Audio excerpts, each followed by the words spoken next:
Hello, Guy. Welcome back. Tonight we embark on one of the greatest stories ever told. It is a story of a city, a republic, and an empire. It is a story that stretches for over 1,000 years, from a small collection of muddy huts on the banks of the Tiber River to a colossal, world-spanning empire that left an indelible mark on the very soul of Western civilization. This is the story of Rome. We will trace its epic timeline from its mythical founding by twin brothers suckled by a she-wolf, through the tumultuous centuries of the Republic, where it forged its legions and its unshakable identity in the crucible of constant warfare. We will witness the Republic's bloody death in an age of ambitious generals and catastrophic civil wars, a collapse that gave birth to the age of the Caesars. We will walk with Augustus, the first and perhaps greatest of the emperors, as he ushers in 2 centuries of unparalleled peace and prosperity, the Pax Romana. We will witness the madness of Caligula, the triumphs of Trajan, and the Stoic philosophy of Marcus Aurelius. Then we will chart the long, agonizing decline through periods of crisis, invasion, and division until the final, flickering light of the Western Empire was extinguished. The rise and fall of Rome is more than just a history of battles and emperors. It is the story of the creation of our own world, in its laws, its language, its engineering, and its very idea of a universal state. The legacy of Rome is all around you. So before you get comfortable, take a moment to like the video and subscribe, but only if you genuinely enjoy what I do here. And let me know in the comments where you're tuning in from and what time it is for you. It's always fascinating to see who's joining us from around the world. Now, dim the lights, maybe turn on a fan for that soft background hum. And let's ease into tonight's journey together. The story of Rome begins not in the dry annals of history, but in the realm of powerful foundational myth. The Romans of the late Republic, in their quest to understand their own extraordinary rise to power, crafted a legendary origin story that was as grand and dramatic as the empire they were building. It was a story that connected them to the great heroes of the Trojan War and explained their city's destiny to rule the world. This myth centered on the twin brothers Romulus and Remus is a tale of divine parentage, fratricide, and destiny. While not historically accurate in a literal sense, it is a crucial starting point, for it reveals the core values, the anxieties, and the ambitions that drove the Roman character for 1,000 years. The legend, as famously told by the historian Livy and the poet Virgil, begins in the ashes of Troy. After the Greeks destroyed their great city, the Trojan prince Aeneas, son of the goddess Venus, escaped the burning ruins, carrying his elderly father on his shoulders and leading his young son by the hand.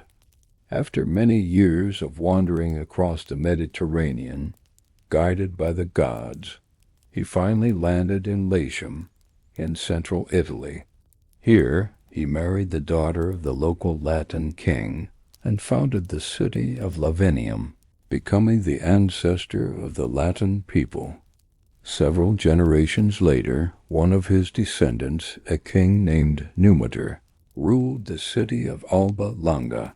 Numitor was overthrown by his cruel younger brother, Amulius, who seized the throne, killed Numitor's sons, and, to eliminate any future rivals, forced Numitor's only daughter, Rhea Silvia, to become a Vestal virgin, sworn to a life of celibacy. But destiny could not be so easily thwarted. The god Mars, the powerful deity of war, was captivated by Rhea Silvia's beauty.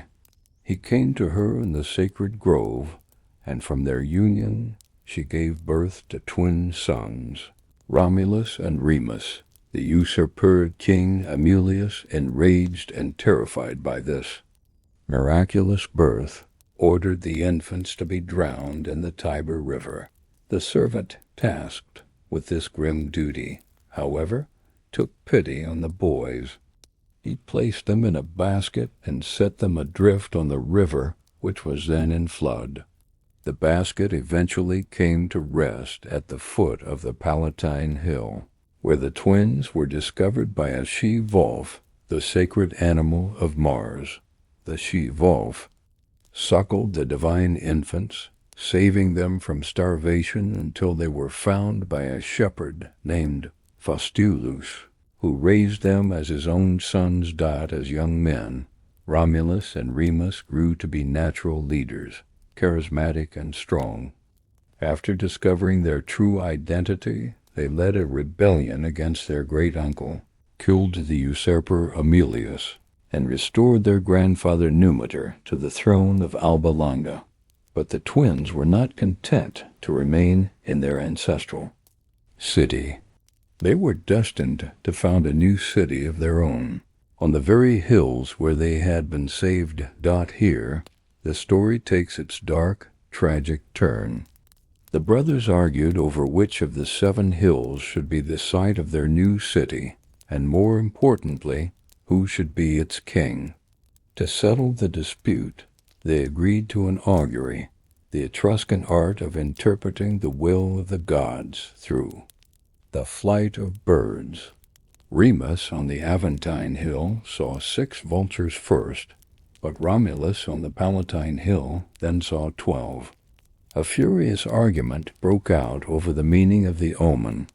Did the first sighting take precedence over the greater number? Romulus, claiming victory, began to plow a sacred furrow, the Pomerium, to mark out the boundary of his new city on the Palatine. In a final act of mockery and defiance, Remus leaped over the half-finished wall and the sacred furrow. Enraged by this act of sacrilege, Romulus struck his brother down and killed him, declaring, "So shall it be for all who dare to cross my walls." With this act of fratricide, the city of Rome was founded, on a date later calculated by Roman scholars to be April 21st, 753 BCE.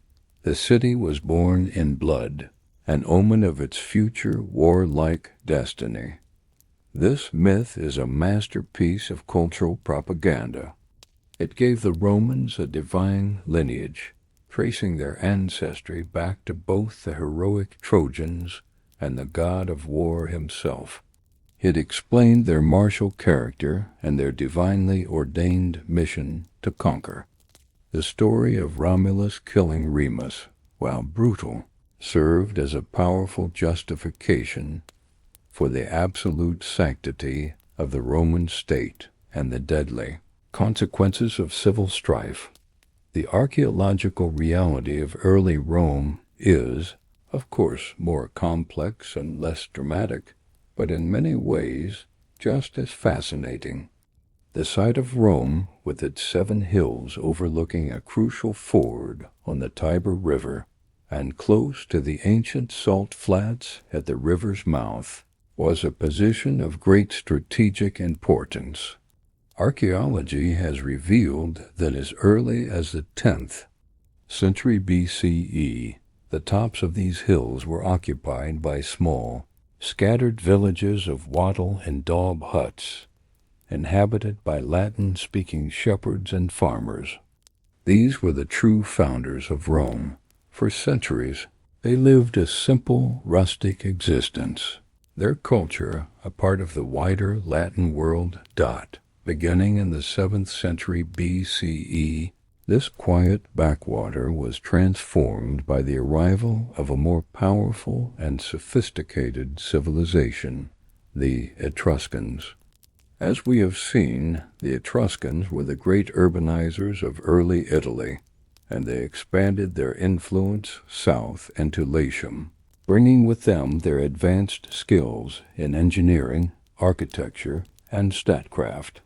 The small villages of Rome were unified into a single city, and this new, larger entity fell under the political and cultural domination of its Etruscan neighbors.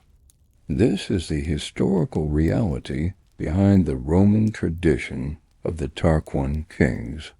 From roughly 616 to 509 BCE, Rome was ruled by an Etruscan dynasty. Under these Etruscan kings, Rome was transformed. The swampy valley between the hills was drained by the construction of the Cloaca Maxima, creating the Forum, the civic heart of the city. The first great temples, like the Temple of Jupiter Optimus Maximus on the Capitoline Hill, were built in the Etruscan style. The symbols of power, the forms of religious ritual, and the art of writing were all introduced from Etruria. Rome, in this period, was effectively a prosperous but subordinate Etruscan city.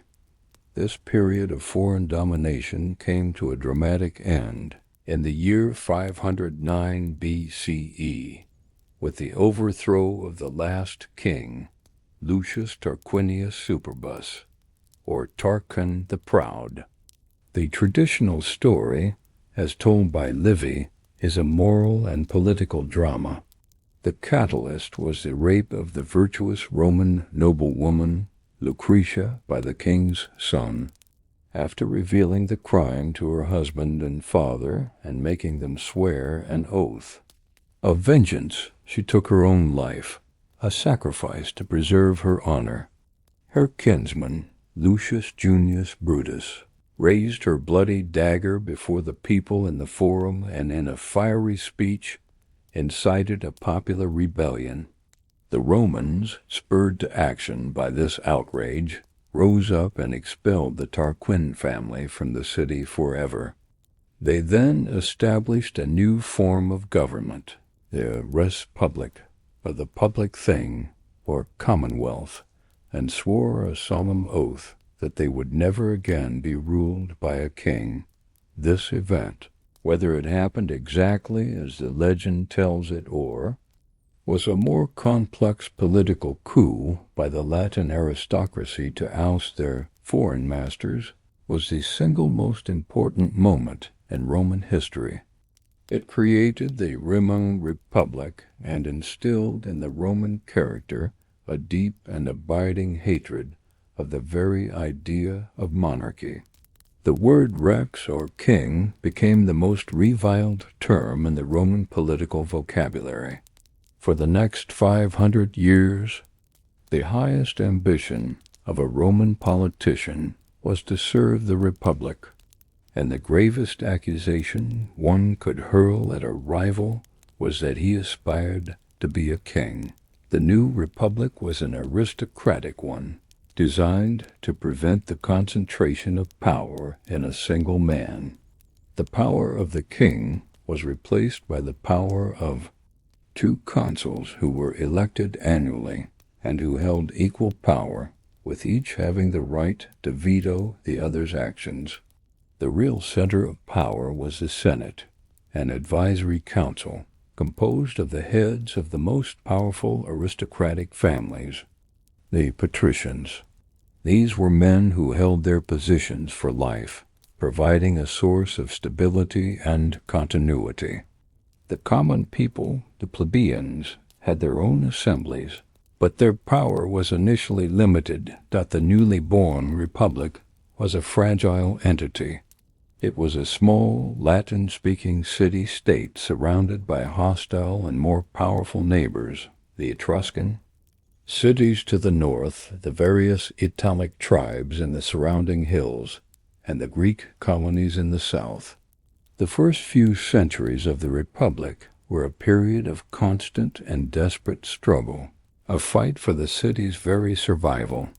It was in this crucible of unending warfare that Rome would forge the institutions, the military discipline, and the consin, relentless determination that would, against all odds, eventually make it the master of Italy and then the world.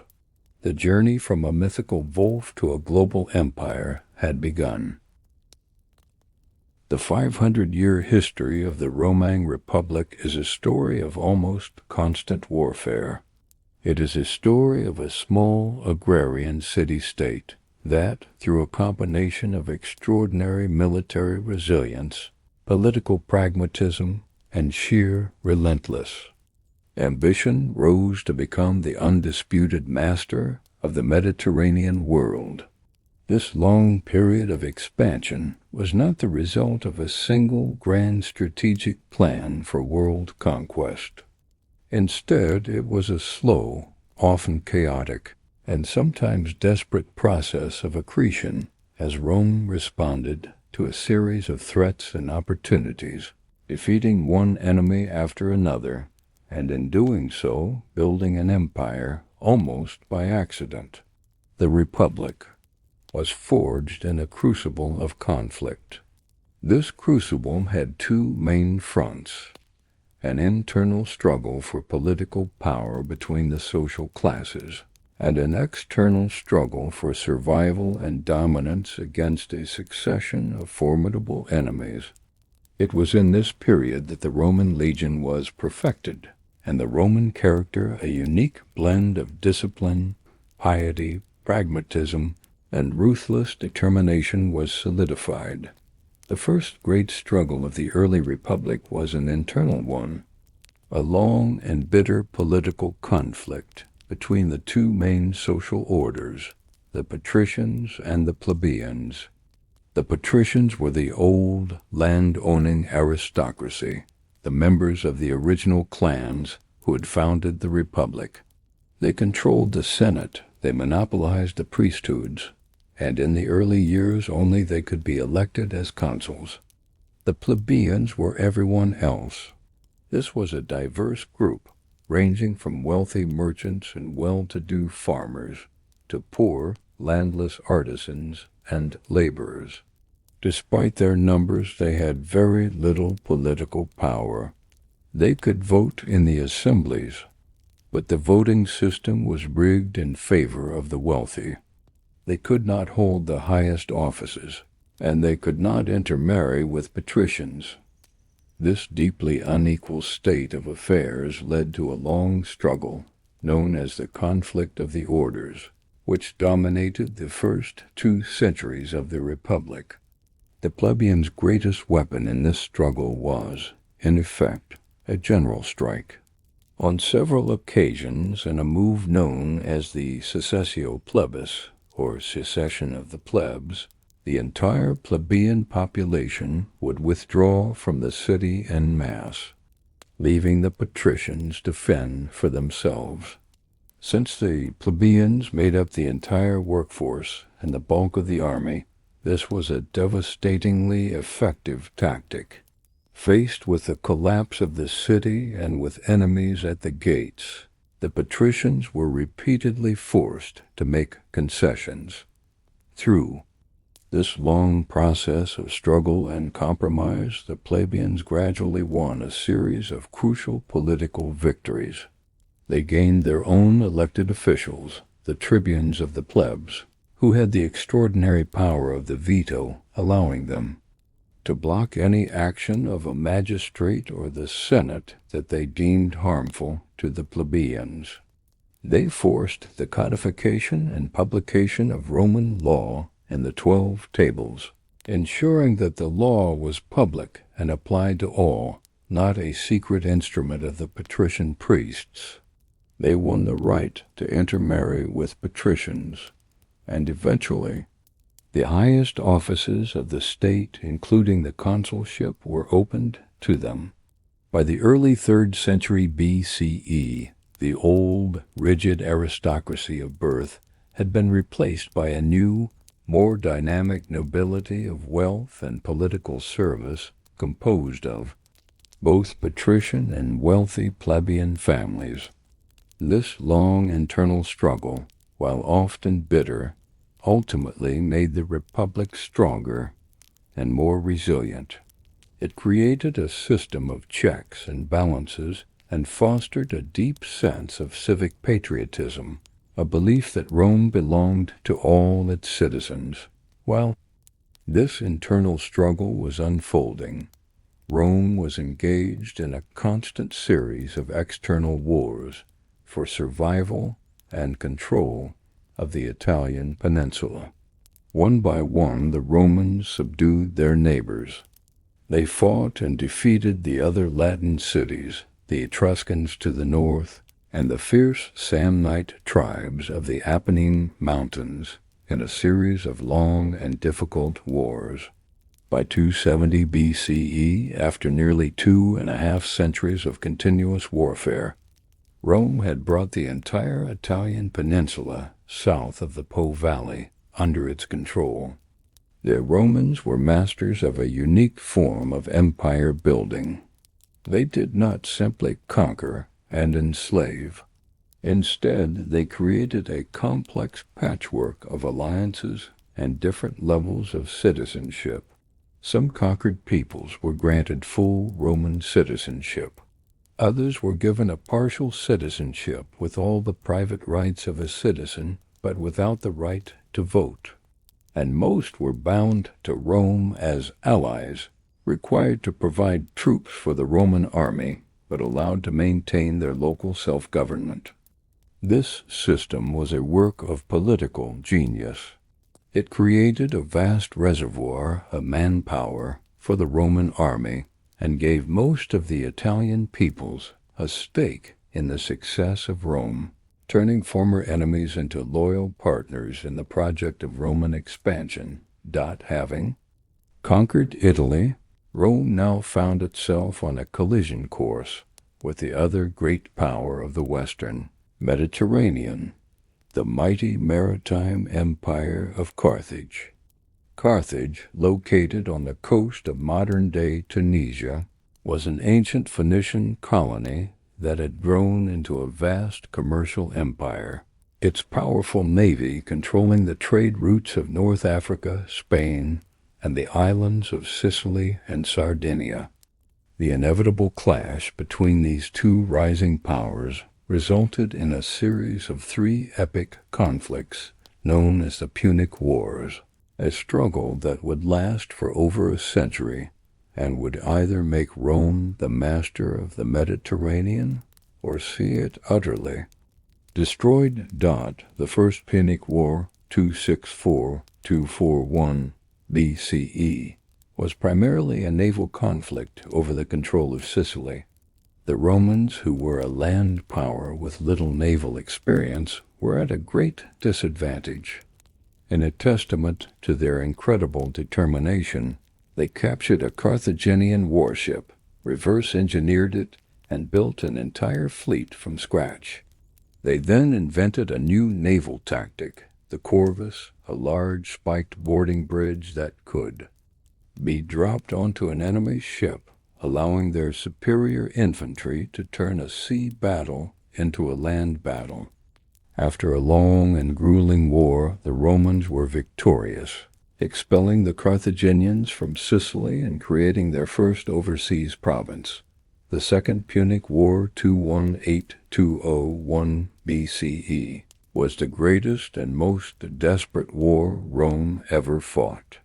It was the war of one of the most brilliant military geniuses in all of history, the Carthaginian general Hannibal Barca. In a daring and legendary move, Hannibal led his army, including his famous war elephants, on an epic march from Spain through the Pyrenees and across the treacherous snow-covered Alps into Italy. For the next 15 years, Hannibal inflicted a series of devastating and humiliating defeats on the Romans, culminating in the Battle of Cannae in 216 BCE, a tactical masterpiece where Hannibal's smaller army completely encircled and annihilated a much larger Roman force. It was Rome's darkest hour. The city was on the brink of collapse. But the Romans, in their most defining moment, refused to surrender. They adopted a Fabian strategy of avoiding direct battle and waging a war of attrition. More importantly, their system of alliances held firm. The vast majority of their Italian allies remained loyal. The Romans then opened a new front, sending an army under the brilliant young general Publius Cornelius Scipio to attack Carthaginian territory. Spain. Scipio then invaded North Africa itself, forcing Hannibal to finally abandon Italy to defend his homeland. The final decisive battle came at Zama in 202 BCE, where Scipio, adopting many of Hannibal's own tactics, defeated the great Carthaginian general. Carthage was stripped of its empire and its navy, and was reduced to a client state. Rome was now the undisputed master of the western Mediterranean dot. After defeating Carthage, Rome turned its attention east to the great Hellenistic kingdoms that had been carved out of the empire of Alexander the Great, in a series of swift and decisive campaigns. The now unstoppable Roman legions conquered Macedon, the homeland of Alexander, and then Greece itself. The Romans, who had long admired Greek culture, were now the political masters of the very civilization they looked up to. By the mid-2nd century BCE, the Mediterranean Sea had effectively become a Roman lake. The final act of the Punic Wars was one of brutal and cold-blooded revenge. In the Third Punic War, 149–146 BCE, Rome, provoked by the conservative senator Cato the Elder, who famously ended every speech with the words, "Carthage must be destroyed," laid siege to a much weakened Carthage. After a desperate 3-year siege, the city was taken. Its surviving population was sold into slavery, and the city itself was razed to the ground, its fields supposedly sown with salt to ensure that nothing would ever grow there again. It was a final, terrible act of annihilation that secured Rome's absolute dominance. The crucible of the Republic had forged a military and political power unlike any the world had ever seen. But the very success of this expansion, and the immense wealth, power, and social tensions it created, would ultimately prove to be too much for the old Republican system to handle, leading it into its final bloody century of crisis and collapse. The relentless expansion of the Republic, from a small city-state to the master of the Mediterranean, had a profound and ultimately fatal impact on Roman society. The old Republican system, a government of part-time farmer soldiers and an aristocratic Senate, had been designed to run a small city. It proved to be utterly inadequate for governing a vast and complex empire. The immense wealth that poured into Rome from its conquered provinces corrupted its political system, while the social and economic changes brought about by constant warfare shattered the foundations of its society. The final century of the Republic, from roughly 133 to 31 BCE, was a period of extraordinary turmoil and violence, a Roman revolution that saw the old order torn apart by bitter class conflict, the personal ambition of ruthless generals, and a series of catastrophic civil wars. This long and bloody process, the death agony of the Republic, would ultimately culminate in the rise of one of history's most charismatic and controversial figures, Gaius Julius Caesar. The first cracks in the Republican edifice appeared with the crisis of the small farmer. The backbone of the early Roman army had been the citizen farmer, the man who owned his own small plot of land and who would leave his plow to fight for the Republic when called upon. But the centuries of constant overseas warfare had ruined this class of men. They were forced to serve in the legions for years on end, far from their homes. In their absence, their small farms would often fail and be bought up for a pittance by wealthy aristocrats. These aristocrats consolidated the small farms into vast, slave-run plantations called latifundia. When the soldiers finally returned home, they found themselves landless and dispossessed, forced to flock to the city of Rome to join a growing, impoverished, and volatile urban mob. This created a massive social and economic crisis that threatened the very stability of the state. The first to attempt to address this crisis were two brothers from a noble family, Tiberius and Gaius Gracchus. Serving as tribunes of the plebs in 133 and 123 BCE, respectively, they proposed a series of radical land reforms seeking to break up the large public estates of the aristocracy and redistribute the land to the landless poor.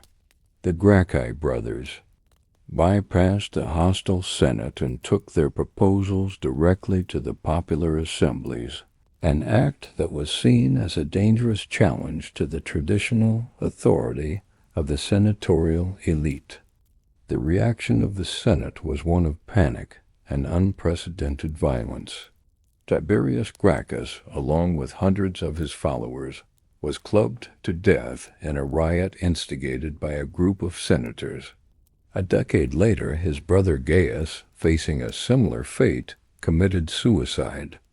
The Gracchi brothers had failed, but their brief and violent careers had introduced a new and toxic element into Roman politics: the use of violence to settle political disputes and the rise of popular leaders, or populares, who championed the cause of the people against the conservative senatorial faction. The Optimates.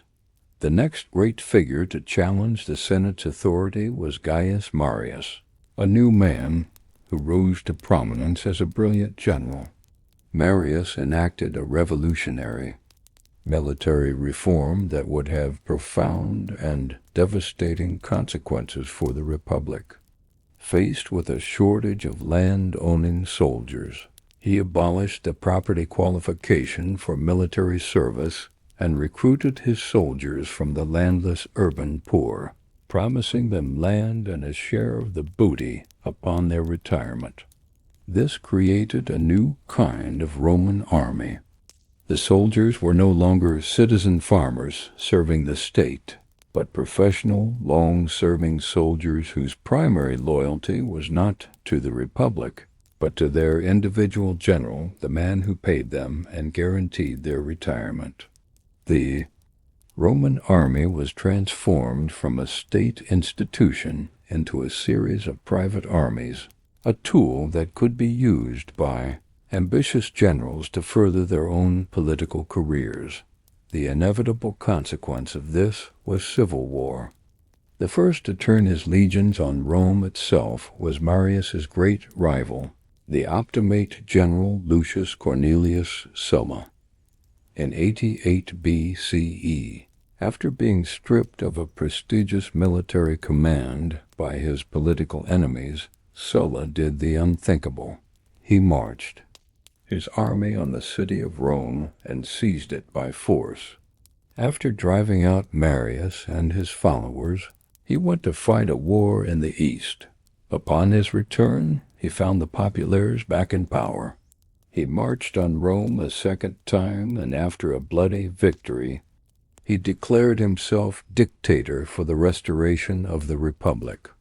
He then instituted the first great proscriptions, posting lists of his political enemies who could be legally hunted down and killed, their property confiscated by the state. It was a terrifying bloodbath that shattered the norms of Roman political life. Sulla, after enacting a series of reforms designed to strengthen the Senate, did something remarkable. He voluntarily gave up his absolute power and retired. But the precedent had been set. A general had used his army to seize the state, and the lesson was not lost on the next. generation of ambitious men. It was into this violent and unstable world that Julius Caesar was born. A brilliant politician from a noble but not particularly prominent family, Caesar allied himself with the populares faction. In 60 BCE, he formed a powerful, unofficial political alliance known as the First Triumvirate with two of Rome's other leading men, Pompey the Great, the Republic's most celebrated general, and Marcus Licinius Crassus, its richest man.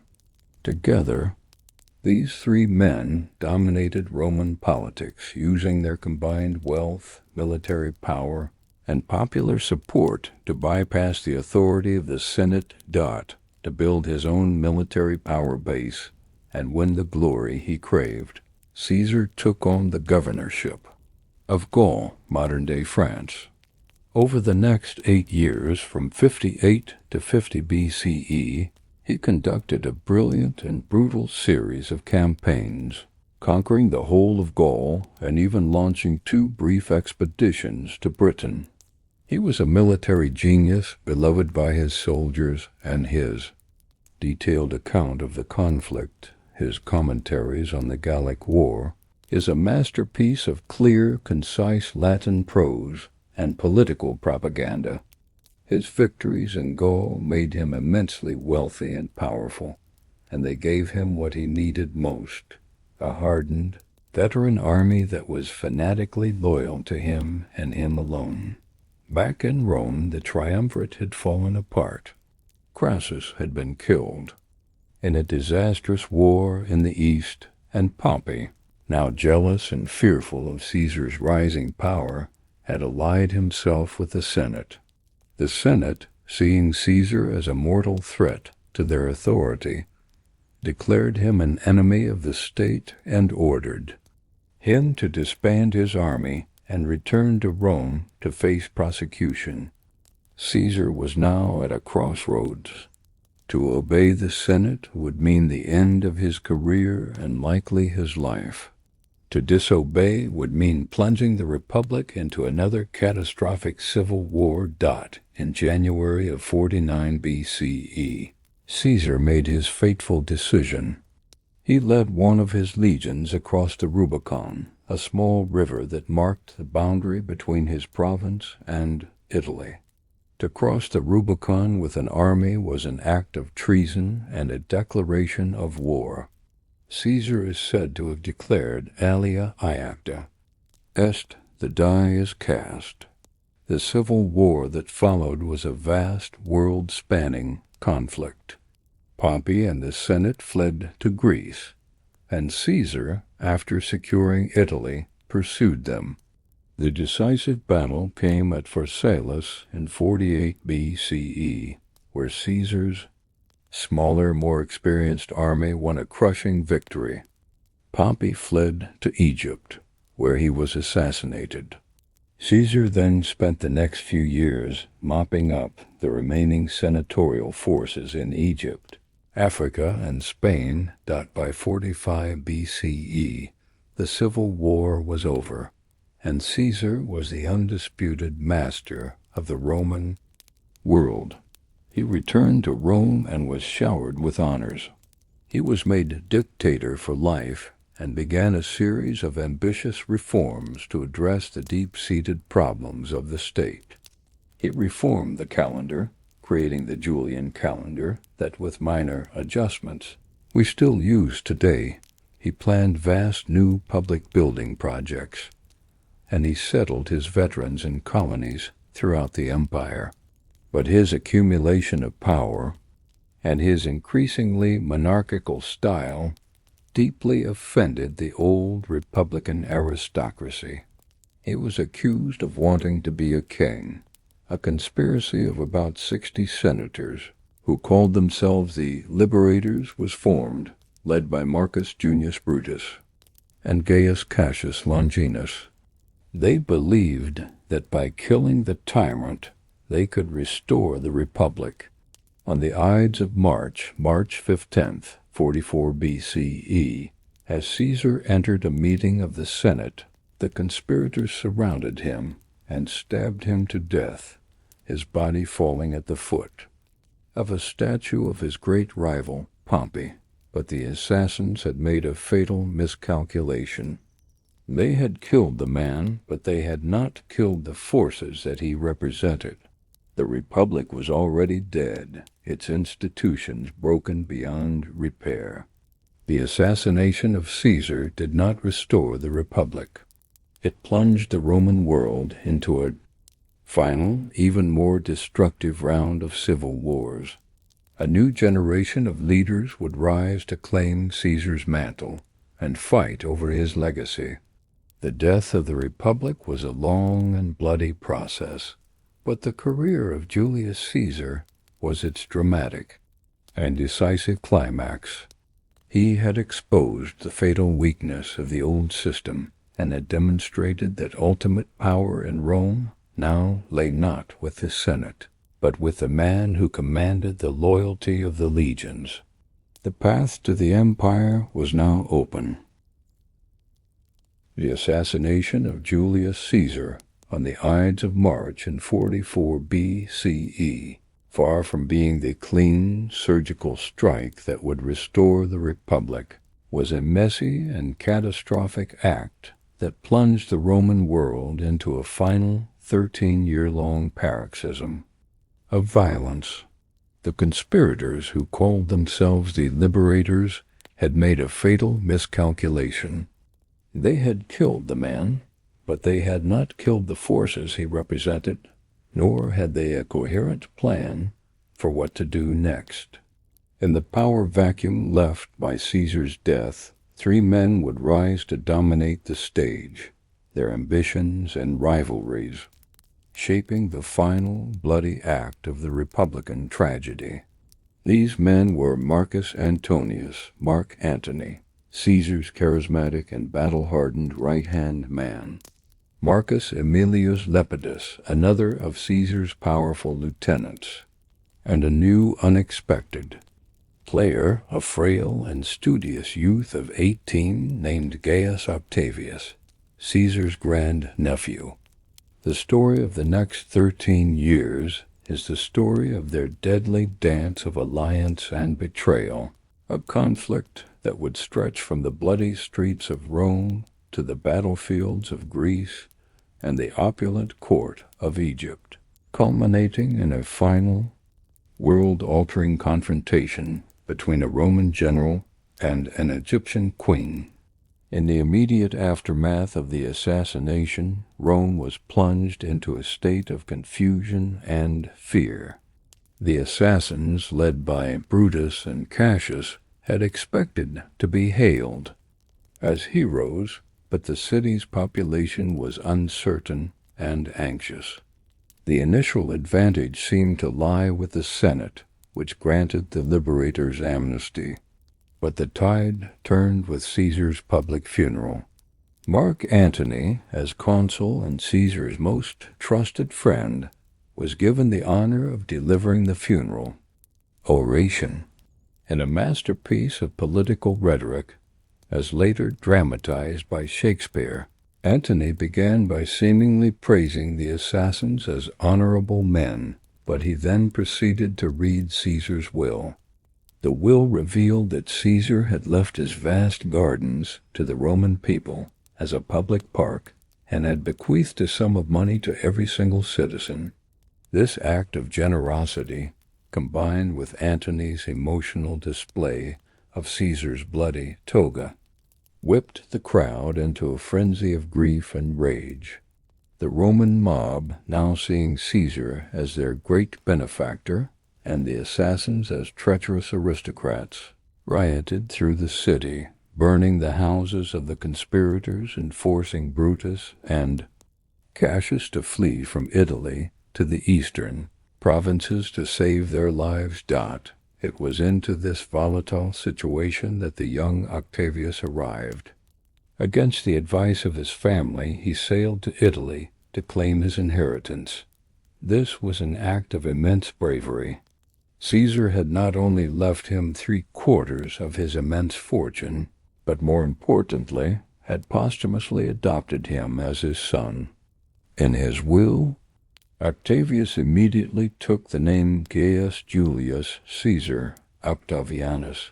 He is known to history as Octavian during this period.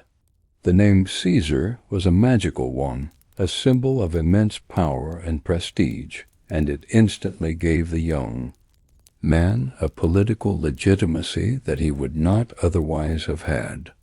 He used his newfound wealth to pay the legacies promised in Caesar's will, winning the loyalty of the people, and crucially, he began to raise a private army from Caesar's veteran legionaries, who flocked to the banner of their great commanders.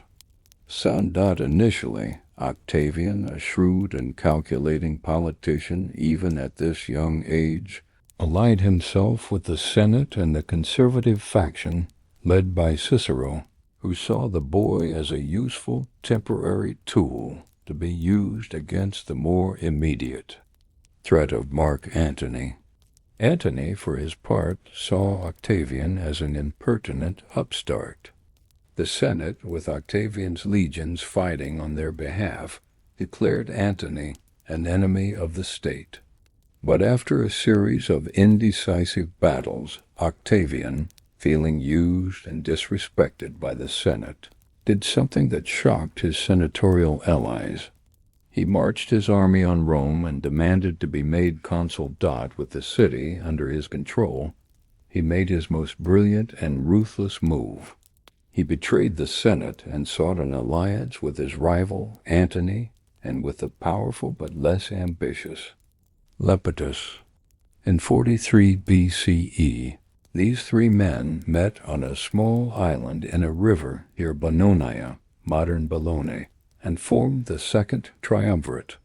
Unlike the first informal triumvirate of Caesar, Pompey, and Crassus, this was a formal, legally constituted three-man dictatorship. The assembly, under the threat of their legions, passed a law that gave the three men absolute power for 5 years to restore the republic. Their first act was to settle scores and fill their war chests. Like Sulla before them, they instituted a brutal and terrifying series of proscriptions. They posted lists of their political and personal enemies in the Forum, declaring them outlaws who could be legally hunted down and killed, their property confiscated by the state. It was a terrifying bloodbath that saw the murder of hundreds of senators and thousands of wealthy equestrians. The most famous victim was the great orator Cicero, who had delivered a series of blistering speeches against Antony.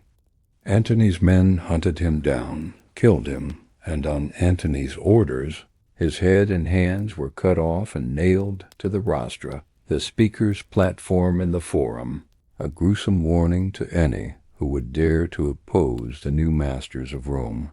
With their power in Italy now absolute, and their enemies eliminated, Octavian and Antony turned their combined forces against the last hope of the old republic, the assassins Brutus and Cassius, who had gathered the old legions of Pompey and now controlled the eastern provinces. The final decisive battle was fought at Philippi in Greece in 42 BCE. In 2 separate engagements, the triumvir's larger and more experienced army, fueled by a desire to avenge Caesar, crushed the Republican forces. In the aftermath, both Brutus and Cassius committed suicide, choosing death over the humiliation of capture. The cause of the liberators was dead, and the last faint flicker of the old republic was extinguished. The Roman world was now in the hands of the triumvirs, and they proceeded to divide it between them. Lepidus, the weakest of the three, was soon sidelined and pushed into the background, eventually being forced into a comfortable retirement as the chief priest, the Pontifex Maximus. The real power was now split between 2 men, Antony, The senior and more experienced partner took control of the rich and glamorous eastern provinces, and the young, calculating Octavian was left with the difficult and unstable West, which included Italy and the challenging task of settling hundreds of thousands of demobilized veterans. T was in the East that the final act of the civil wars would be played out. Mark Antony, a man of great military talent, but often poor political judgment, established his base in Alexandria, the capital of the Ptolemaic kingdom of Egypt. Here he renewed his old affair with the brilliant and ambitious queen of Egypt, Cleopatra VII. Their relationship was not just a romance. It was a powerful political and military alliance. Cleopatra, who had once been the lover of Julius Caesar, needed Antony's military power to secure her throne and to restore the former glory of her kingdom. Antony, in turn, needed Egypt's immense wealth to pay his legions and to fund his planned great military campaign against the Parthian Empire, a war he hoped would rival the conquests of Alexander the Great. Together, they ruled from Alexandria in a style that was opulent, extravagant, and distinctly Eastern, presenting themselves as the new Dionysus and Isis Aphrodite. Back in Rome, Octavian, a master of propaganda, skillfully exploited this situation. He portrayed Antony as a man who had gone native, a decadent Roman general who had abandoned his heritage, who was bewitched by a dangerous and decadent foreign queen, and who planned to move the capital of the Roman Empire to Alexandria, rule as an Eastern-style Hellenistic monarch with his half-Egyptian children as his heirs. This was a powerful and effective smear campaign that played on deep-seated Roman fears of monarchy, foreign influence, and moral corruption. The final break came when Antony divorced his loyal Roman wife, Octavia, who was Octavian's own beloved sister, and went through a form of marriage with Cleopatra. In a grand public ceremony in Alexandria, known as the Donations of Alexandria, he declared Caesarion, Cleopatra's son by Julius Caesar, to be Caesar's true heir, a direct challenge to Octavian's own legitimacy. He also distributed vast Roman territories in the east to Cleopatra and their children. Octavian saw his chance. He illegally seized Antony's will from the Temple of the Vestal Virgins and read its damaging contents to the Senate. Their will, whether genuine or a clever forgery, confirmed everyone's worst fears. The Senate, outraged, stripped Antony of his powers and officially declared war, not on the Roman Antony, but on the foreign queen, Cleopatra. This clever legal maneuver allowed Octavian to frame the coming civil war not as another bloody internal Roman power struggle, but as a just and patriotic war to defend Roman values against a foreign threat. The decisive and final battle of the Roman civil wars was a great naval engagement fought at Actium, off the coast of western Greece. On September 2nd, 31 BCE, Octavian's fleet, commanded by his brilliant and loyal general Marcus Agrippa, was smaller but was composed of lighter, more maneuverable ships crewed by experienced sailors. The fleet of Antony and Cleopatra consisted of large, heavy warships like floating fortresses, which were undermanned and difficult to maneuver. Agrippa's ships outmaneuvered the enemy fleet, using their superior mobility to isolate and attack individual ships. In the middle of the battle, Antony and Cleopatra, seeing that the fight was lost, broke through the Roman line with their personal squadron of 60 ships and fled back to Egypt, abandoning the rest of their army and navy to their fate. A year later, in 30 BCE, Octavian invaded Egypt. The last of Antony's legions deserted him. Hearing a false report that Cleopatra was dead, Antony took his own life by falling on his sword. Cleopatra, after a final failed attempt to negotiate with the cold and implacable Octavian, also committed suicide, famously, according to legend, by allowing an asp to bite her, choosing a divine death fit for a pharaoh rather than the humiliation of being paraded in a Roman triumph. At the age of just 33, Octavian was the undisputed sole master of the entire Roman world. The century of civil war was finally over. The last of his rivals were dead. The last of the great Hellenistic kingdoms was absorbed, and its immense wealth now belonged to him. The task before him now was immense: to bring peace, stability, and a new form of government to a world that was exhausted by a century of bloodshed and chaos. The final war of the Republic was over, and the path to the age of the emperors was now open. The assassination of Julius Caesar on the Ides of March in 44 BCE, far from restoring the Republic, as its perpetrators had hoped, plunged the Roman world into a final 13-year-long paroxysm of violence and civil war.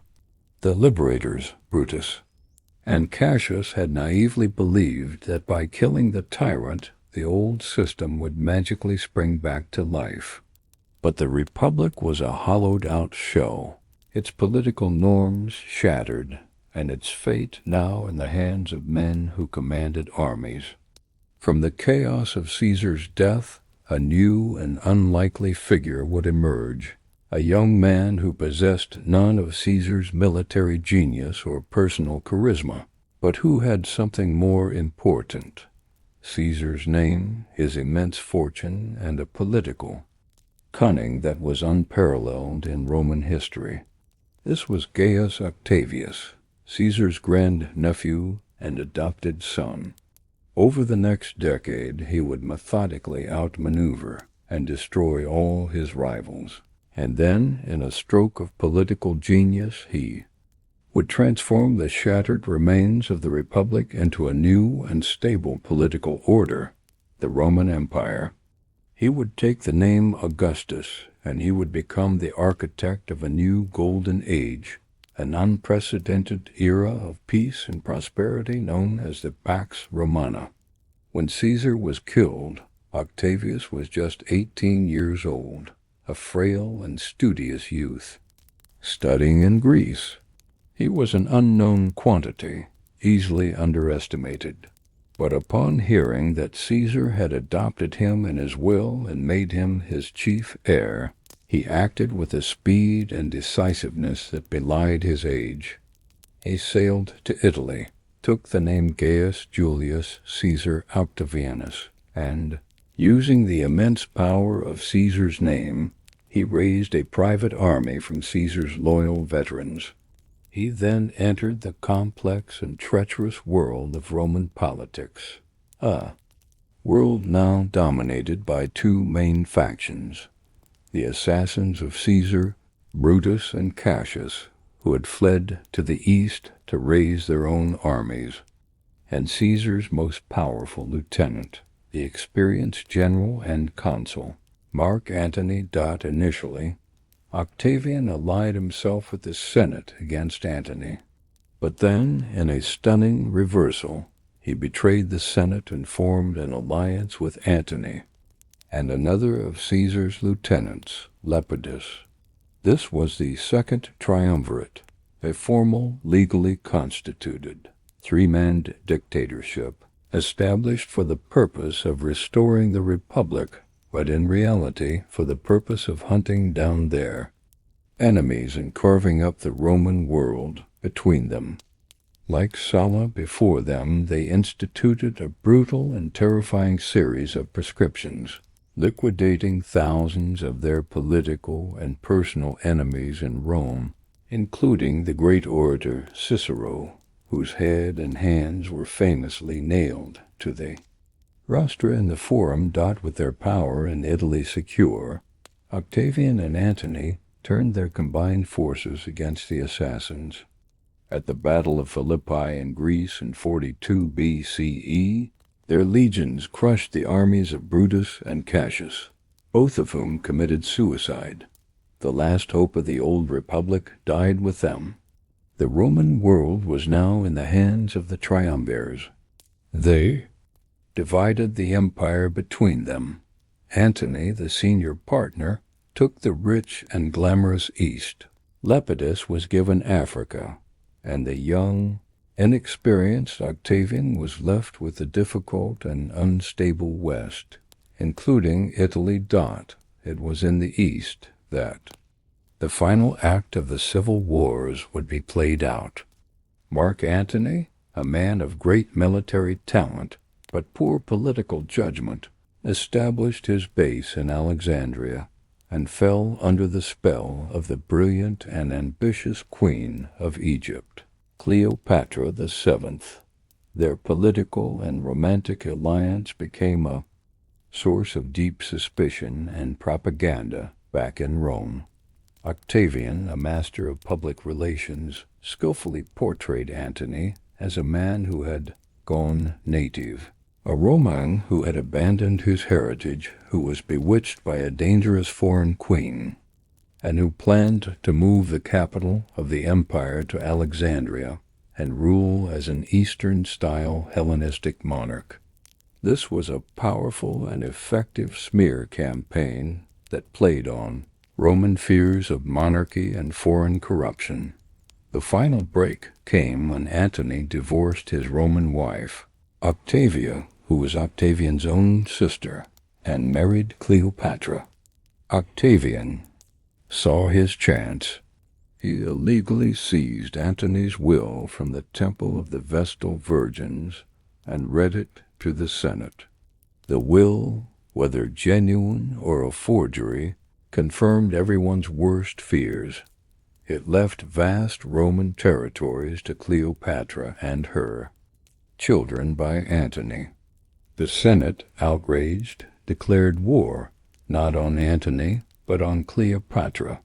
This clever move allowed Octavian to frame the coming civil war not as another internal Roman power struggle, but as a patriotic war against a foreign enemy. The decisive and final battle of the Roman civil wars was a great naval engagement fought at Actium, off the coast of Greece in 31 BCE. Octavian's fleet, commanded by his brilliant general Marcus Agrippa, was smaller but more maneuverable than the large, heavy warships of Antony and Cleopatra. Agrippa's ships outmaneuvered the enemy fleet, and in the middle of the battle, Antony and Cleopatra, seeing that the fight was lost, broke through the line with their personal squadron and fled back to Egypt, abandoning the rest of their army and navy to their fate. A year later, Octavian invaded Egypt. The last of Antony's legions deserted him, and Antony took his own life. Cleopatra, after a final failed attempt to negotiate with Octavian, also committed suicide, famously, according to legend, by allowing an asp to bite her. The Ptolemaic kingdom of Egypt, the last of the great Hellenistic successor states, was no more. Egypt became a Roman province, and its immense wealth now belonged to Octavian. At the age of just 32, Octavian was the undisputed sole master of the entire Roman world. The century of civil war was finally over. Now came his greatest challenge and his greatest achievement. Octavian knew that the Roman people, and especially the Senate, would never accept another open dictatorship or a monarchy. The memory of Caesar's fate was still fresh, so he devised a brilliant and subtle political solution.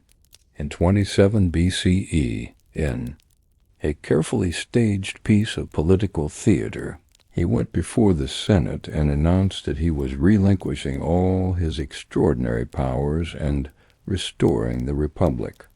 The grateful and relieved senators, who knew that true power still resided with the man who controlled all the legions, begged him to reconsider.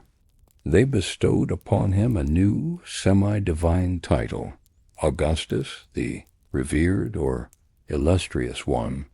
This was the first settlement, the foundation of the new Roman state, which modern historians call the Principate, from the title princeps, or first citizen, which Augustus preferred to use. In theory, the Republic had been restored. The Senate still met, the assembly still voted, and consuls were still elected. But in reality, Augustus held all the true power. His authority was based on the consolidation of several key republican powers in his person. He was granted maius imperium, or supreme military command, over all the provinces where the legions were stationed. He also held the power of a tribune of the plebs, which made his person sacred, and gave him the right to veto any action of the Senate or the magistrates. He was the commander-in-chief, the chief legislator, and the ultimate source of all patronage.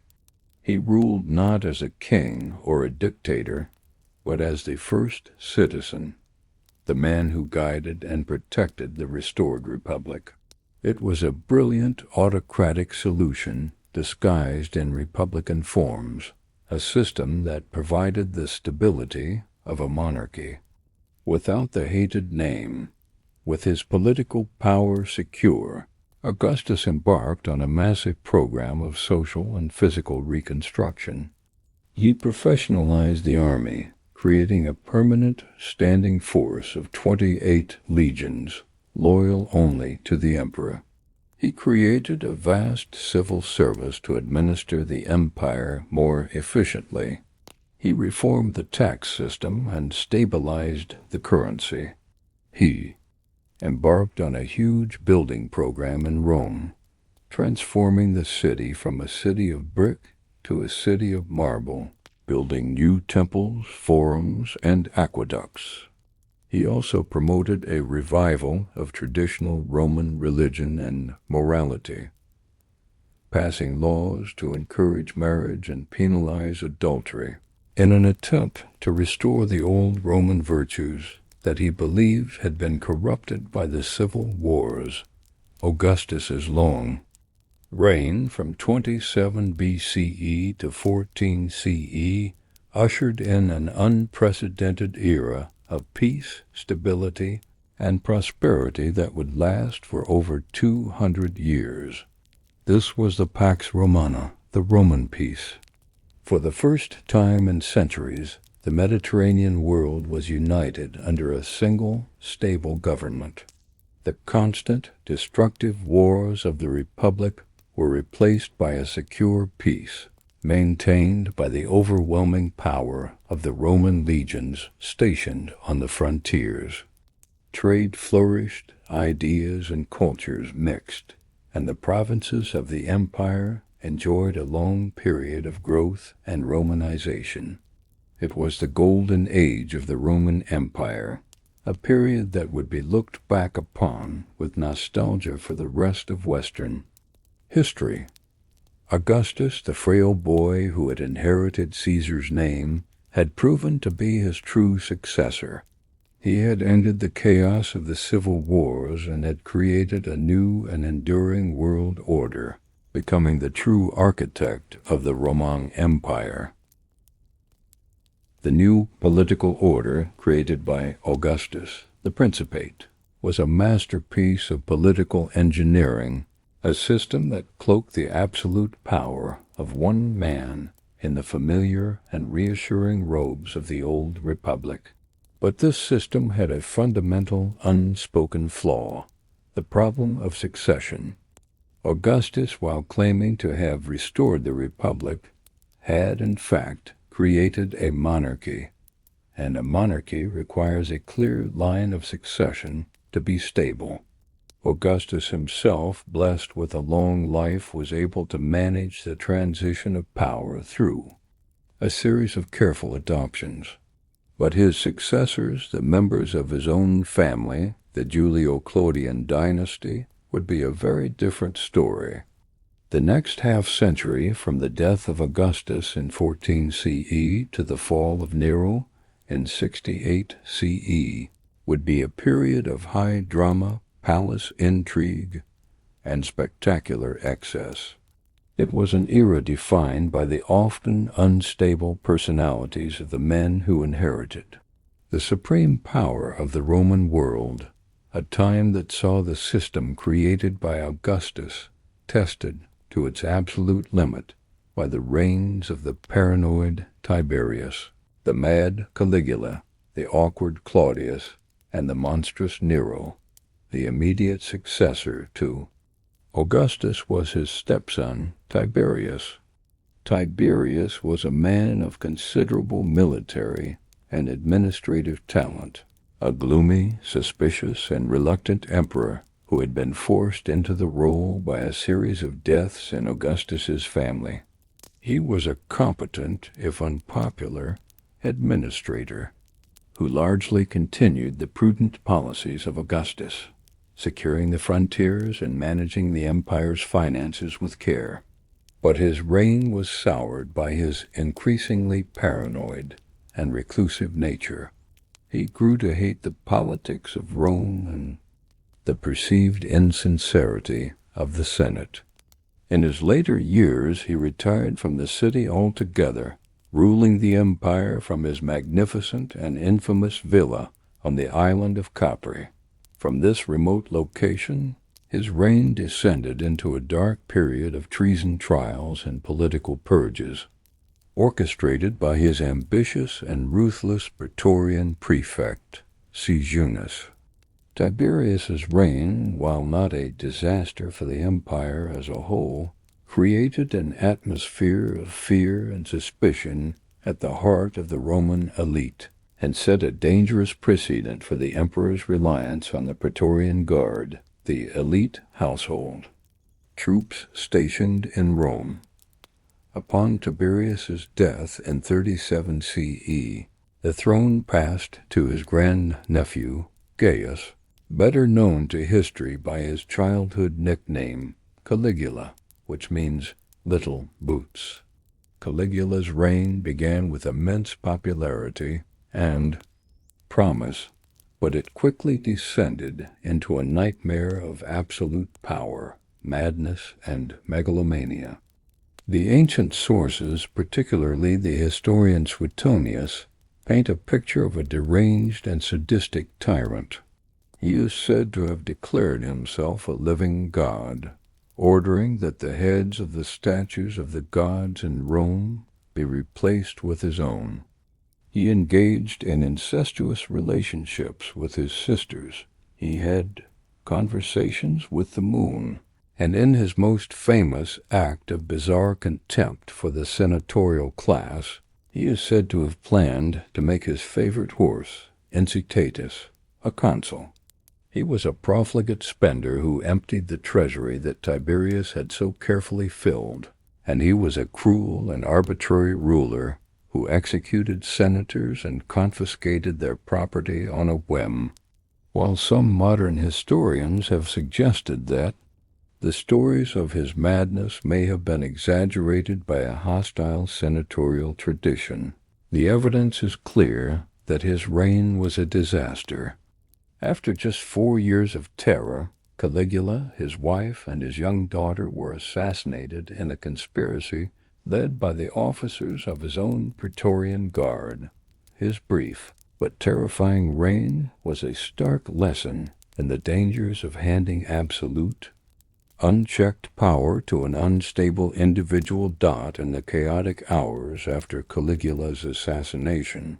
The Praetorian Guard, who were now the effective kingmakers of Rome, found the late emperor's uncle, Claudius, a man who had long been considered a fool and was known for his physical infirmities and his stammer, hiding behind a curtain in the palace. In a bizarre turn of events, they hailed him as the new emperor. The Senate, which had been debating the restoration of the Republic, was forced to accept their choice. Claudius, despite his unpromising start and the constant mockery he faced from the court, proved to be one of the most effective and intelligent emperors of the dynasty. He was a serious and scholarly man who had spent his life as a historian, and he brought this administrative mind to the task of governing the empire. He rationalized the imperial bureaucracy, creating a series of ministries run by his trusted freedmen. He embarked on a major program of public works, including the construction of a new harbor at Ostia, the port of Rome, and the building of 2 new aqueducts. And most significantly, he oversaw the first major expansion of the empire since Augustus, the conquest of Britain in 43 CE. His reign, however, was also plagued by the intrigues of his ambitious and powerful wives, particularly Messalina and Agrippina the Younger. It was Agrippina who is widely believed to have poisoned Claudius with a dish of mushrooms in 54 CE, in order to clear the path to the throne for her own son from a previous marriage, the young Lucius Domitius Ahenobarbus, who would come to be known as Nero. Nero's reign began under the promising guidance of his mother Agrippina, the Stoic philosopher Seneca, and the Praetorian prefect Burrus. The first 5 years of his rule, the Quinquennium Neronis, were remembered as a period of good and just government. But as Nero grew older, his darker impulses came to the fore. He was an artist at heart, a man who saw himself as a great singer, musician, and chariot racer, and he grew to resent the burdens of administration and the constraints of Roman tradition. He had his own overbearing mother, Agrippina, murdered, so that he could be free of her influence. He divorced and later executed his wife, Octavia, to marry his mistress, Poppaea.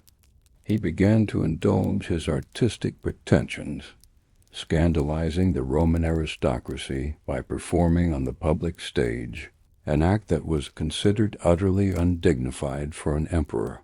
The turning point of his reign came in 64 CE with the Great Fire of Rome.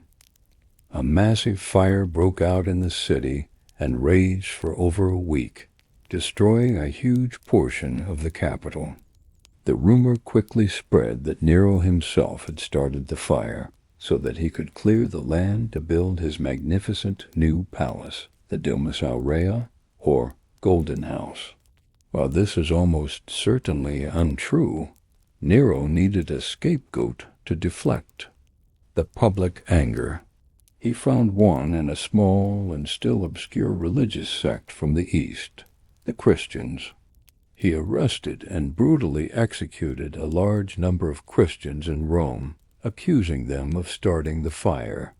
This was the first major state-sponsored persecution of the Christians, and it was remembered with horror by the later Christian tradition, which cast Nero as the very figure of the Antichrist. Nero's increasingly tyrannical behavior and his neglect of the army and the provinces eventually led to his downfall. In 68 CE, a major revolt broke out in Gaul, and soon the legions in Spain and Africa also declared against him. The Senate, seeing its chance, finally declared Nero an enemy of the state. Abandoned by the Praetorian Guard and facing certain execution, Nero fled the city and, with the help of a freedman, committed suicide, famously lamenting, "Qualis artifex perio." What an artist dies in me. The death of Nero marked the end of the Julio-Claudian dynasty. The family of Augustus was extinct. His death plunged the Roman world back into the one thing it feared most: civil war. The year 69 CE is known as the Year of the Four Emperors, a chaotic period in which four different generals Galba, Otho, Vitellius, and Vespasian were hailed as emperor by their respective legions and fought a series of bloody battles for control of the throne. It was a stark reminder that the stability of the Augustan system was only as stable as the man at the top. The first imperial dynasty had ended in bloodshed and chaos, leaving the future of the Roman Empire hanging precariously in the balance. Out of the chaos and bloodshed of the Year of the Four Emperors, a new and more stable dynasty emerged under the pragmatic and down-to-earth General Vespasian. Vespasian and his two sons, Titus and Domitian, who together formed the Flavian dynasty, restored order to the Roman world. They stabilized the frontiers, replenished the treasury, and began a massive building program in Rome, the most famous product of which was the Flavian Amphitheater, better known to history as the Colosseum. But after the assassination of the tyrannical Domitian, the last of the Flavians, the Roman elite stumbled upon a new and remarkably successful solution to the perennial problem of succession, a solution that would usher in the greatest period of peace and prosperity the empire would ever know. This was the era of the five good emperors. For nearly a century, from 96 to 180 CE, the Roman Empire was ruled by a succession of five exceptionally competent and conscientious rulers: Nerva, Trajan, Hadrian, Antoninus Pius, and Marcus Aurelius. This was the golden age of the Roman Empire, the absolute zenith of the Pax Romana, a time when the empire was secure, prosperous, and well-governed, a period that the later historian Edward Gibbon would famously call the period in the history of the world during which the condition of the human race was most happy and prosperous. The secret to the success of this era was the principle of adoption. Instead of relying on the lottery of hereditary succession, which had produced the unstable and often disastrous reigns of the Julio-Claudians, each of the first four of these emperors chose his successor from the ranks of the most capable and respected senators and military leaders of his time, officially adopting him as his son and heir.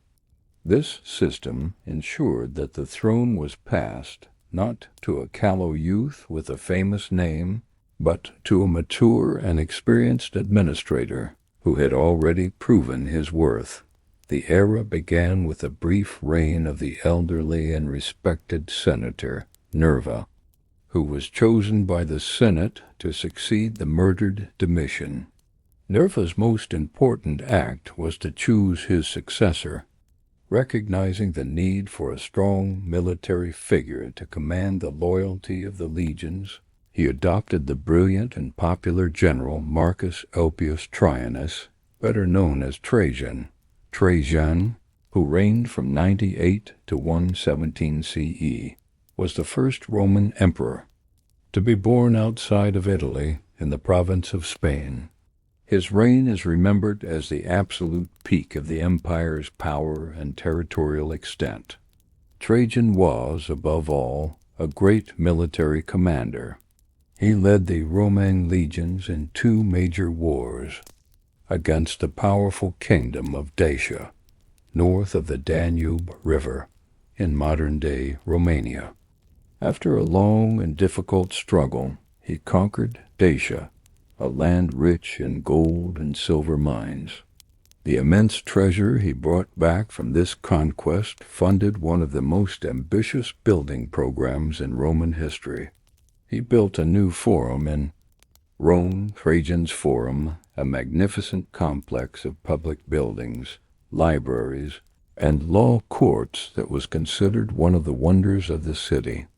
At its center stood Trajan's Column, a spectacular 126-foot-tall marble column covered in a continuous spiral frieze that depicts, in vivid documentary-style detail, the story of the Dacian Wars.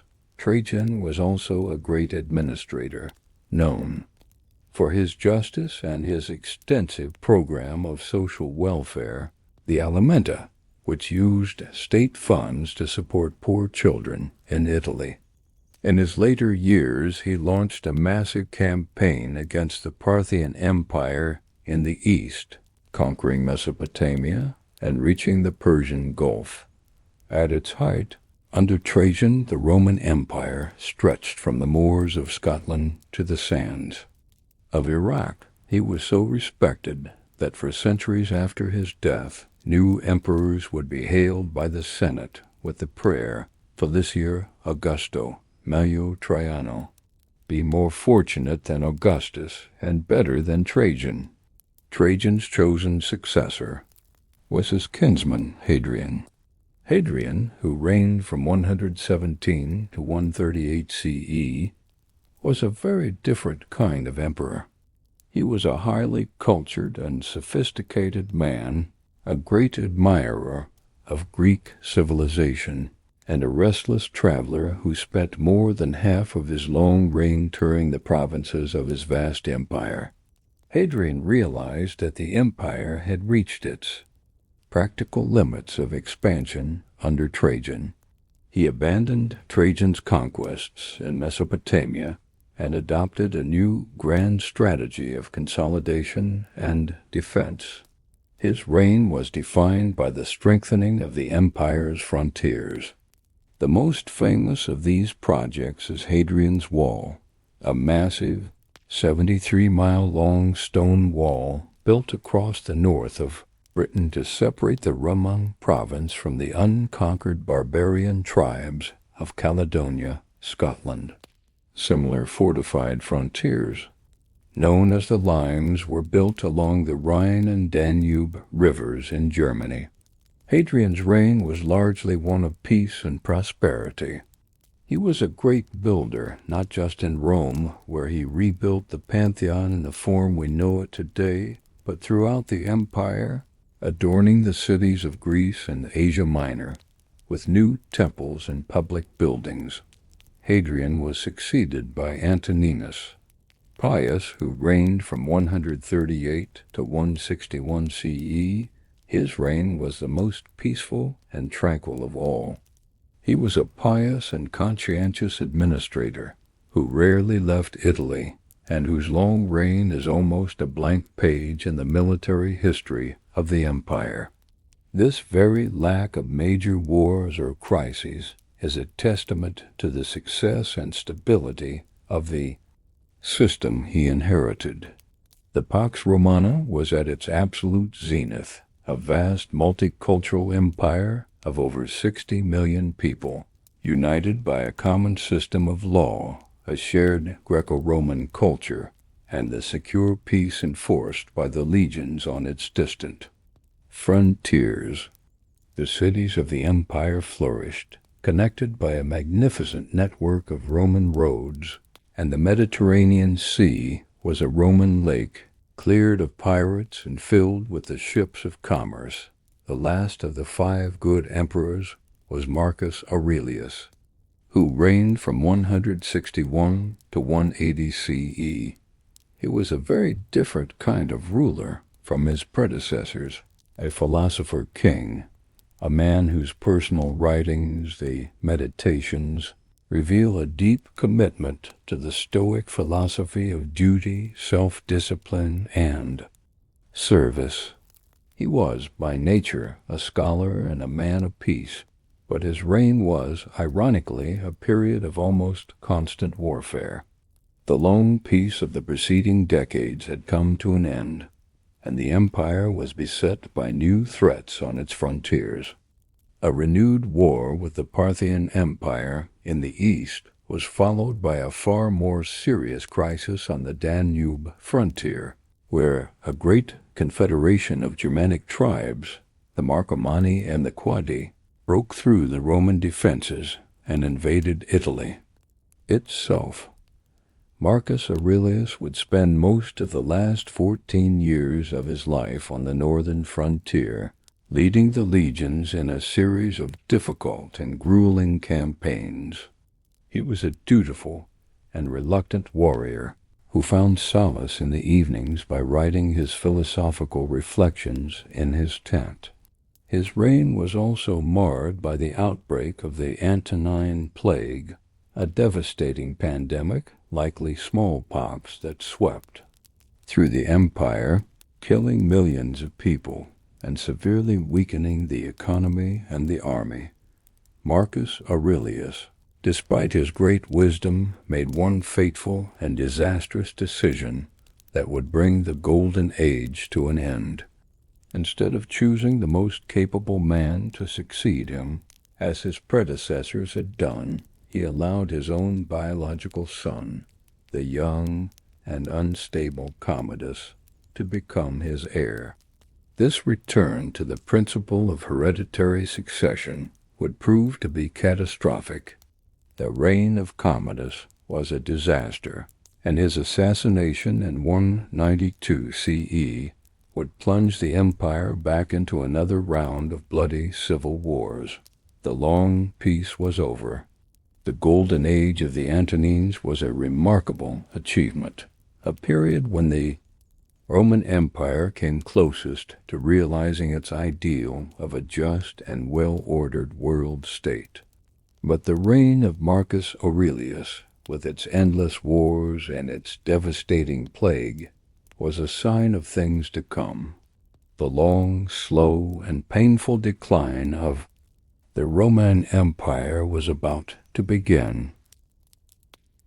The assassination of the megalomaniacal Emperor Commodus in 192 CE shattered the Antonine peace and plunged the Roman world back into the familiar chaos of civil war. The brief but bloody conflict that followed, the Year of the Five Emperors, was eventually won by the ruthless and formidable general Septimius Severus, an African from Libya, who established a new military dynasty. The Severan dynasty would rule for the next 4 decades, a period that saw the final transformation of the Roman government from the Augustan Principate into an open military autocracy. The emperors of this period based their power not on the consent of the Senate or the traditions of the Republic, but on the naked loyalty of the legions. As Septimius Severus himself is said to advise his sons on his deathbed, enrich the soldiers and despise everyone else. But this militarization of the state, while temporarily effective, created a deeply unstable system. In 235 CE, the last of the Severan emperors was murdered by his own troops, and the Roman Empire fell headlong into its most desperate and catastrophic crisis to date. The next 50 years from 235 to 284 CE are known as the crisis of the 3rd century, a period of almost complete anarchy, a perfect storm of military, political, economic, and social collapse that came perilously close to destroying the Roman Empire altogether. The core of the crisis was a complete breakdown of the political and military system. The precedent set by the civil wars of the past had now become the norm. The only path to the imperial throne was through military force. The legions on the frontiers realized that they had the power to make and unmake emperors at will. The result was a seemingly endless and dizzying cycle of civil war and assassination. In the span of just 49 years, there were at least 26 different barracks emperors, so called because they were proclaimed emperor by their troops. Most of them were short-lived provincial generals who ruled for only a few months or a couple of years before being murdered by their own soldiers or killed in battle by yet another usurper. The empire was torn apart by these constant internal wars as the great frontier armies, which were supposed to be defending the empire from external threats, were instead turned inward, fighting and destroying each other for political power. Internal chaos could not have come at a worse time, because the external pressures on the empire's long frontiers were increasing dramatically. To the north, along the Rhine and Danube rivers, the Germanic tribes, which had once been a collection of smaller, disunited groups, had begun to coalesce into large and dangerous new confederations, such as the Franks, the Goths, and the Alemanni. Emboldened by the empire's internal weakness, these groups began to launch large-scale raids and invasions deep into Roman territory, sacking cities in Gaul, the Balkans, and even in northern Italy. To the east, the old and relatively weak Parthian Empire had been overthrown and replaced by a new, aggressive, and far more dangerous dynasty, the Sassanid Persians. The Sassanids were a revitalized Persian power who saw themselves as the heirs of the great Achaemenid Empire of Cyrus and Darius, and they were determined to reclaim the old Persian territories in the Near East that were now held by Rome. They launched a series of major invasions of Syria, Armenia, and Mesopotamia, putting the eastern provinces under immense pressure.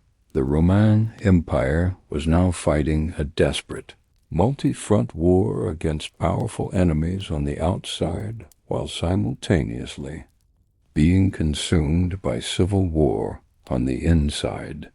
The strain on the military and the treasury was immense. The emperors were forced to constantly debase the currency to pay their soldiers, minting new coins with less and less silver content. The standard Roman silver coin, the denarius, which had been almost pure silver under Augustus, was by the end of the crisis a bronze coin with only a thin silver wash. This led to hyperinflation, a complete collapse in the value of money, and the breakdown of the empire's complex market economy. Trade dwindled, cities shrank, and the economy became more localized and agrarian, with many regions reverting to a system of barter. The once vibrant, interconnected world of the Pax Romana was shattered. The crisis was not just military and economic. It was also social and spiritual. The constant warfare and the breakdown of order made life deeply insecure. The devastating plague of Cyprian, another massive pandemic that swept through the empire in the mid-3rd century, killed millions and added to the sense of chaos and despair. In this atmosphere of fear and uncertainty, many people began to turn away from the old, traditional Roman state gods, who seemed powerless to save them. Instead, they were drawn to new, more personal, and more salvation-oriented religions that offered hope and a sense of community in a troubled world. This period saw the rapid growth of Eastern mystery cults, such as the worship of Mithras, a Persian god popular with the army, and Sol Invictus, the unconquered sun, a Syrian deity who was favored by several of the soldier emperors. But the greatest beneficiary of this spiritual crisis was Christianity. Despite facing periods of intense, empire-wide persecution under emperors like Decius and Valerian, who blamed the Christians' refusal to sacrifice to the state gods for the empire's troubles, the Christian Church continued to grow at an astonishing rate. Its message of hope, its promise of salvation and a just afterlife, and its strong, close-knit communities were deeply appealing to many people in this dark and troubled time. During the bleakest years of the crisis, in the 260s, the Roman Empire effectively broke apart into three separate warring states.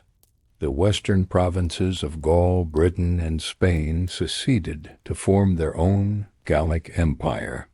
In the east, the rulers of the city of Palmyra, led by the remarkable Queen Zenobia, took control of the eastern provinces, including Syria and Egypt, creating a short-lived Palmyrene Empire. The legitimate Roman emperor in Italy was left in control of only Italy, Africa, and the Balkans. It seemed as if the Roman Empire was about to suffer a final and irreversible collapse, but the empire was saved by the extraordinary efforts of a series of tough, energetic, and highly effective soldier emperors from the Balkans. The first of these was Claudius Gothicus, who won a major victory over the Goths. His successor, Aurelian, reigned 270 to 275, was a man of incredible energy who, in a series of brilliant campaigns, managed to defeat the Alemanni, restore the eastern provinces by conquering the empire of Zenobia, and then reconquer the Gallic Empire in the west. He reunified the entire Roman world under a single rule and was hailed as the Restitutor Orbis, the restorer of the world. He also surrounded the city of Rome with a massive new set of defensive walls, the Aurelian walls, a stark and permanent reminder that the age of untroubled security was over. The work of Aurelian was consolidated by his successors, and the crisis was finally brought to a definitive end by the accession of the emperor Diocletian in 284 C. Diocletian was a brilliant and radical reformer who realized that the old system of government was broken beyond repair and that the empire was simply too large and too complex for one man to rule alone.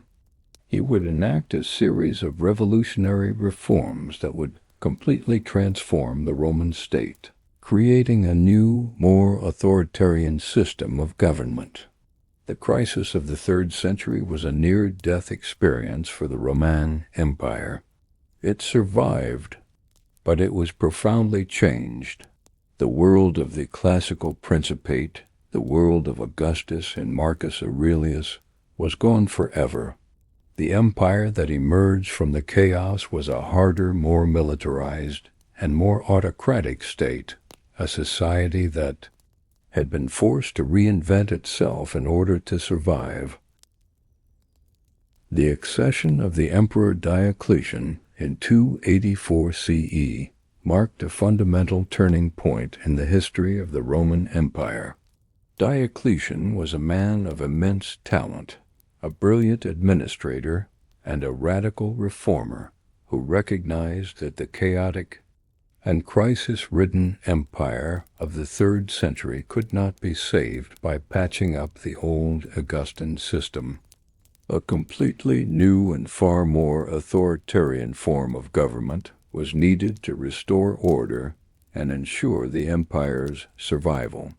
Over the course of his 20-year reign, Diocletian would enact a series of sweeping reforms that would fundamentally transform the Roman state, creating a new political and military structure that historians call the dominate, from the Latin dominus, or lord and master, as opposed to the earlier principate.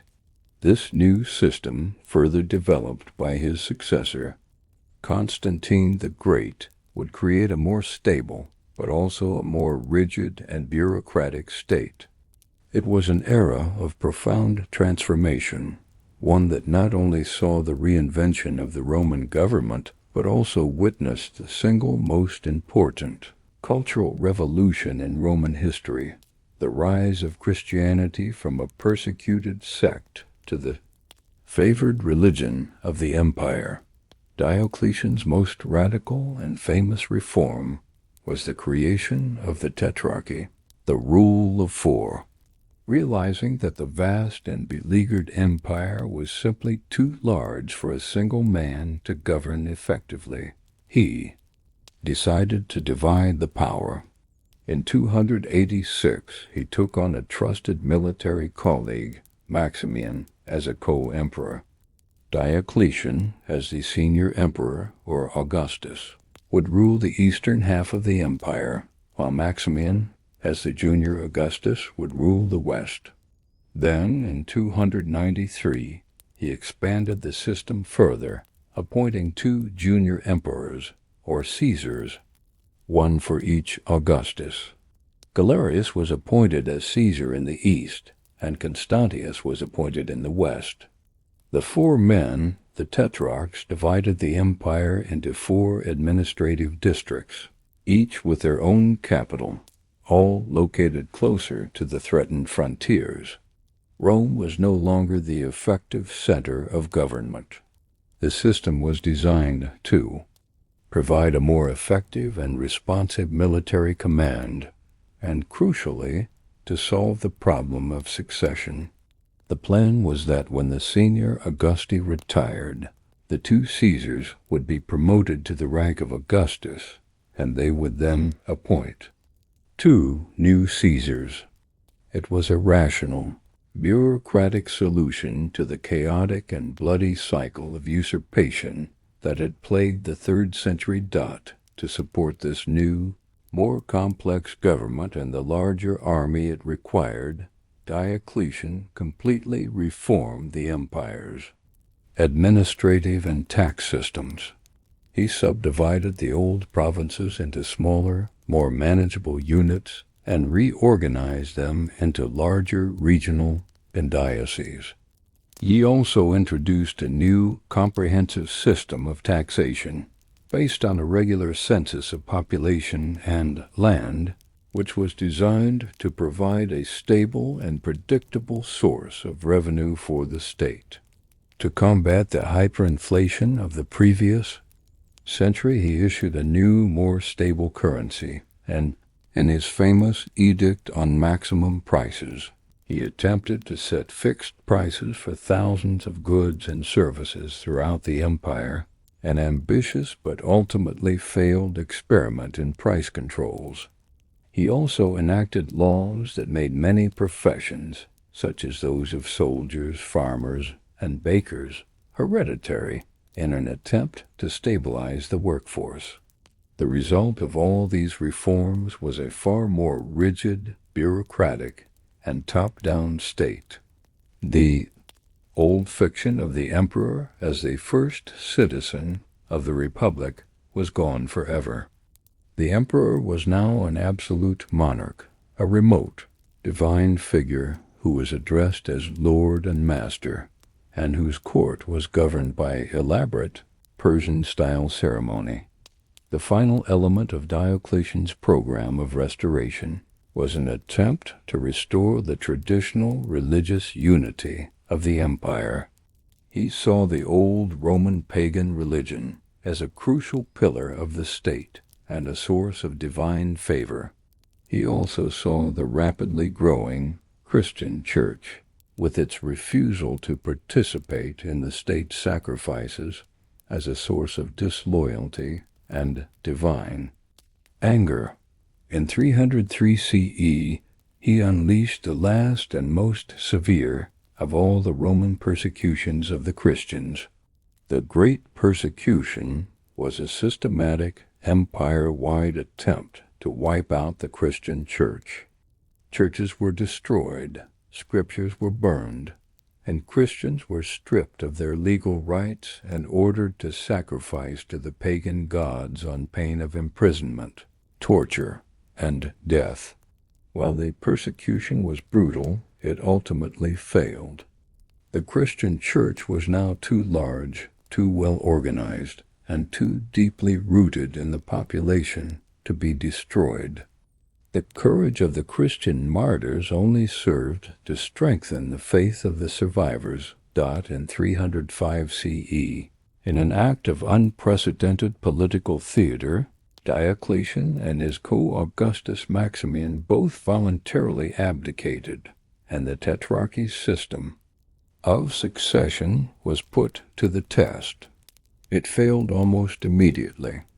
The sons of the original emperors felt they had a hereditary right to rule, and the system soon collapsed into another complex and destructive series of civil wars. It was from this chaos that the next great transformative figure would emerge. Constantine the Great. Constantine was the son of the Caesar Constantius. When his father died in Britain in 306, his troops proclaimed him emperor in defiance of the tetrarchic system.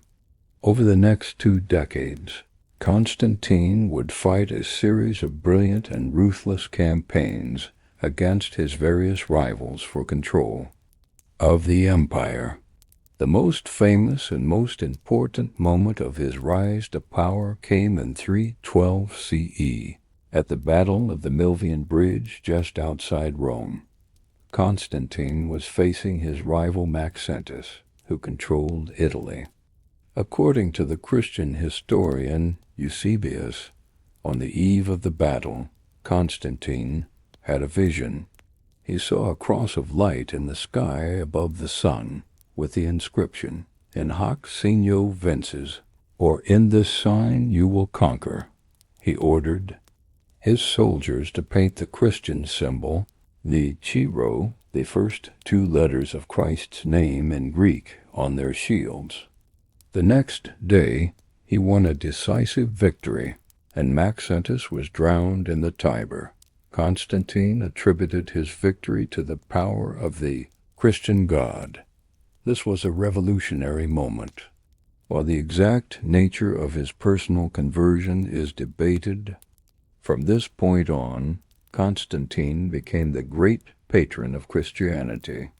In 313 CE, he and his co-emperor Licinius issued the Edict of Milan, a landmark decree that granted full religious tolerance throughout the empire and officially ended the persecution of the Christians.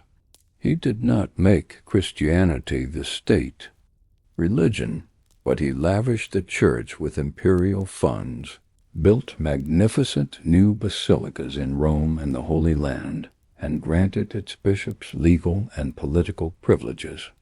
He also took an active role in the internal affairs of the Church, famously presiding over the First Council of Nicaea in 325 CE, which sought to settle the theological dispute of Arianism and to establish a unified Christian orthodoxy.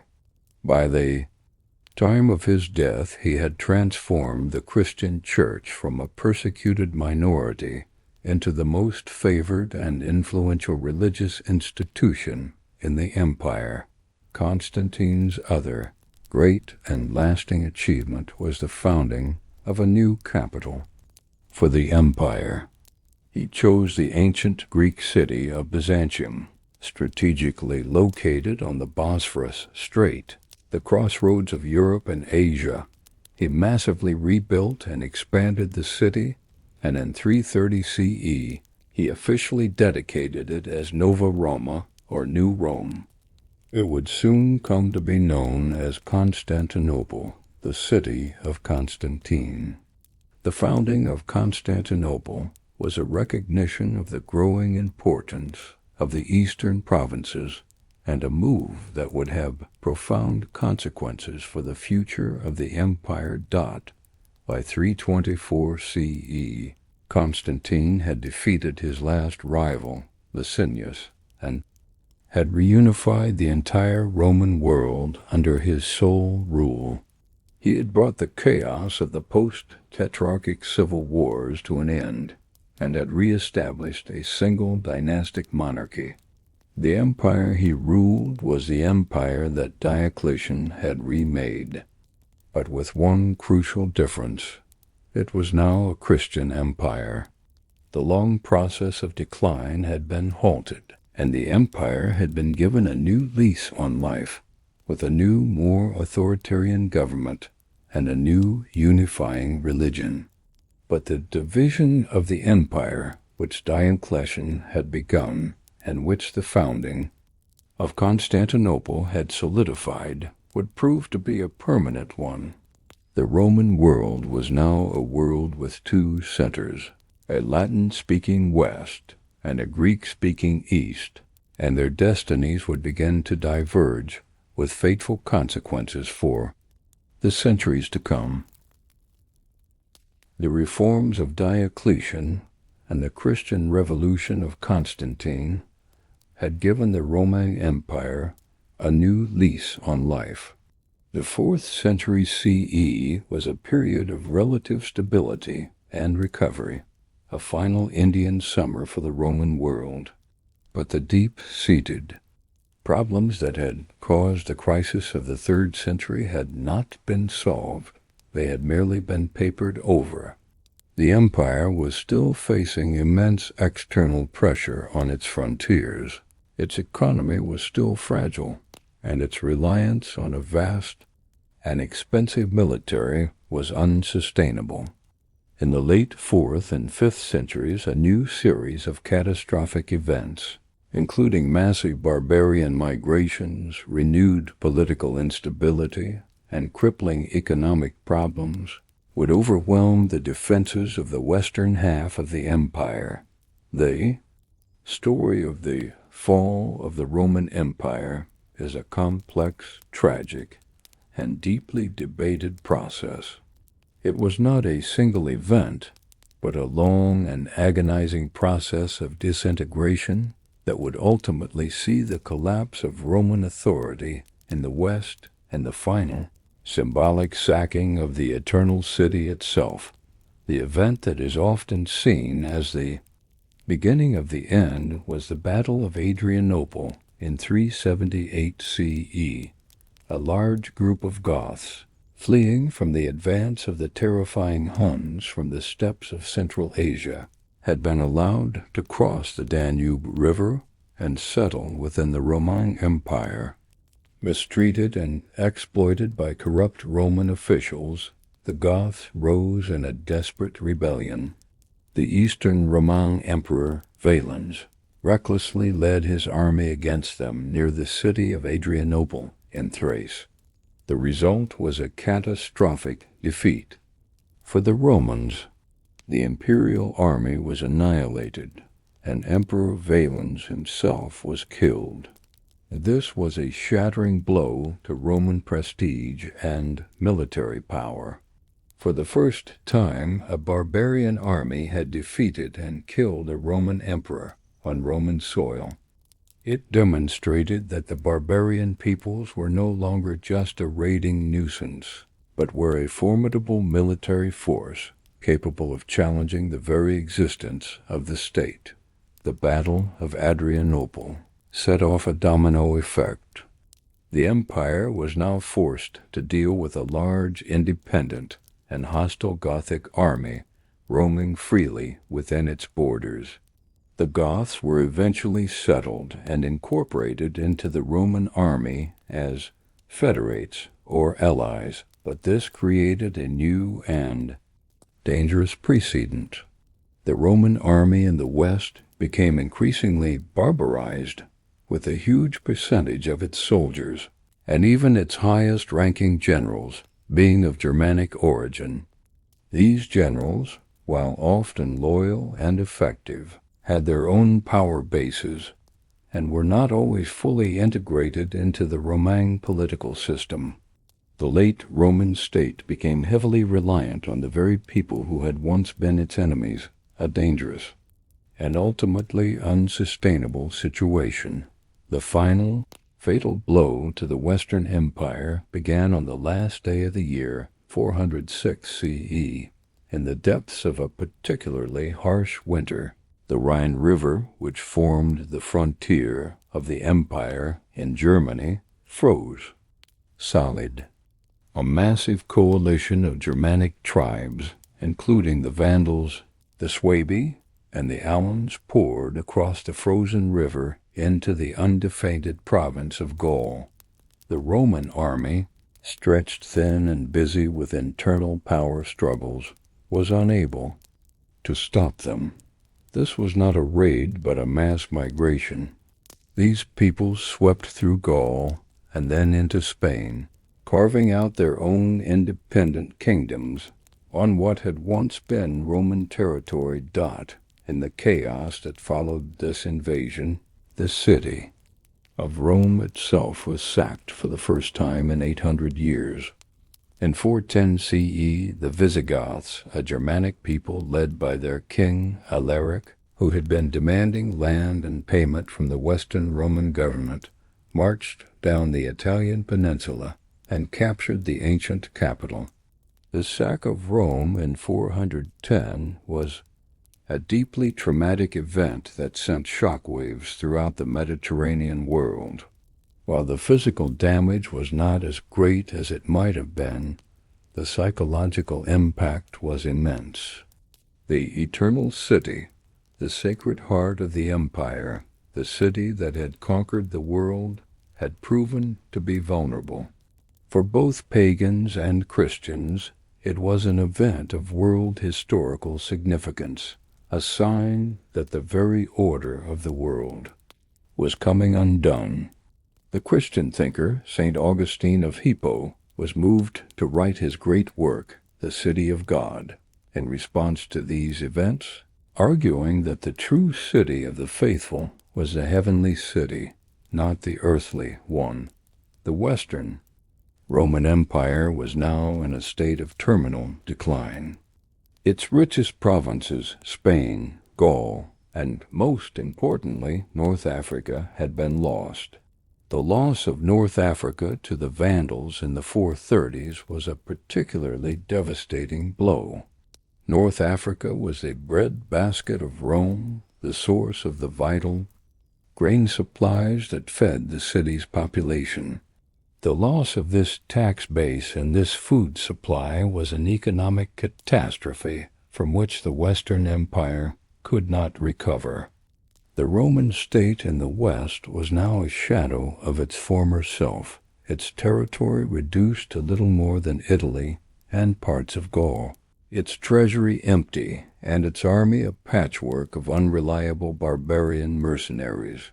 The last decades of the Western Empire were a grim chronicle of political decay, ruled by a series of weak and ineffectual shadow emperors, who were the puppets of their powerful barbarian generals. The most famous of these was the great general Stilicho, a Vandal who served as the de facto ruler of the West, and later Ricimer, a Swede who made and unmade a series of emperors. The final symbolic end came in the year 476 CE.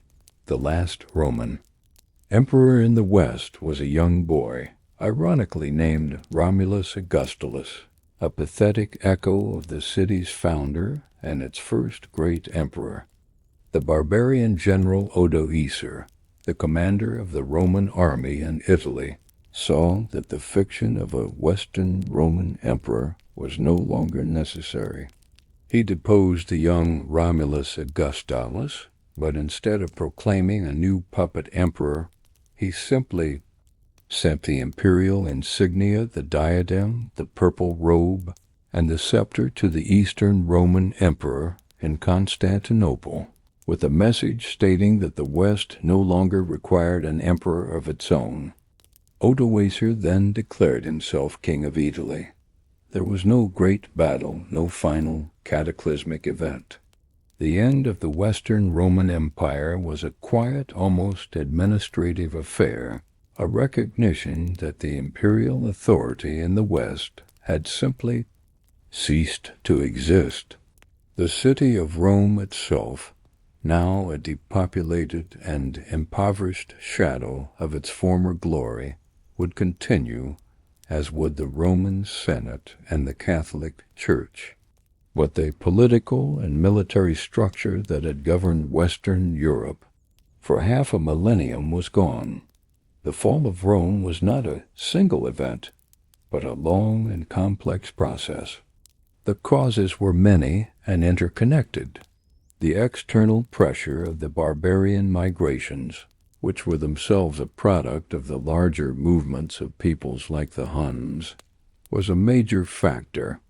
The internal political instability, the endless cycle of civil wars and assassinations, had fatally weakened the state. The crippling economic problems, including hyperinflation, the collapse of trade, and the loss of the tax base, had starved the state of the resources it needed to defend itself. And some historians have pointed to longer-term problems, like environmental degradation, climate change, and even lead poisoning as contributing factors.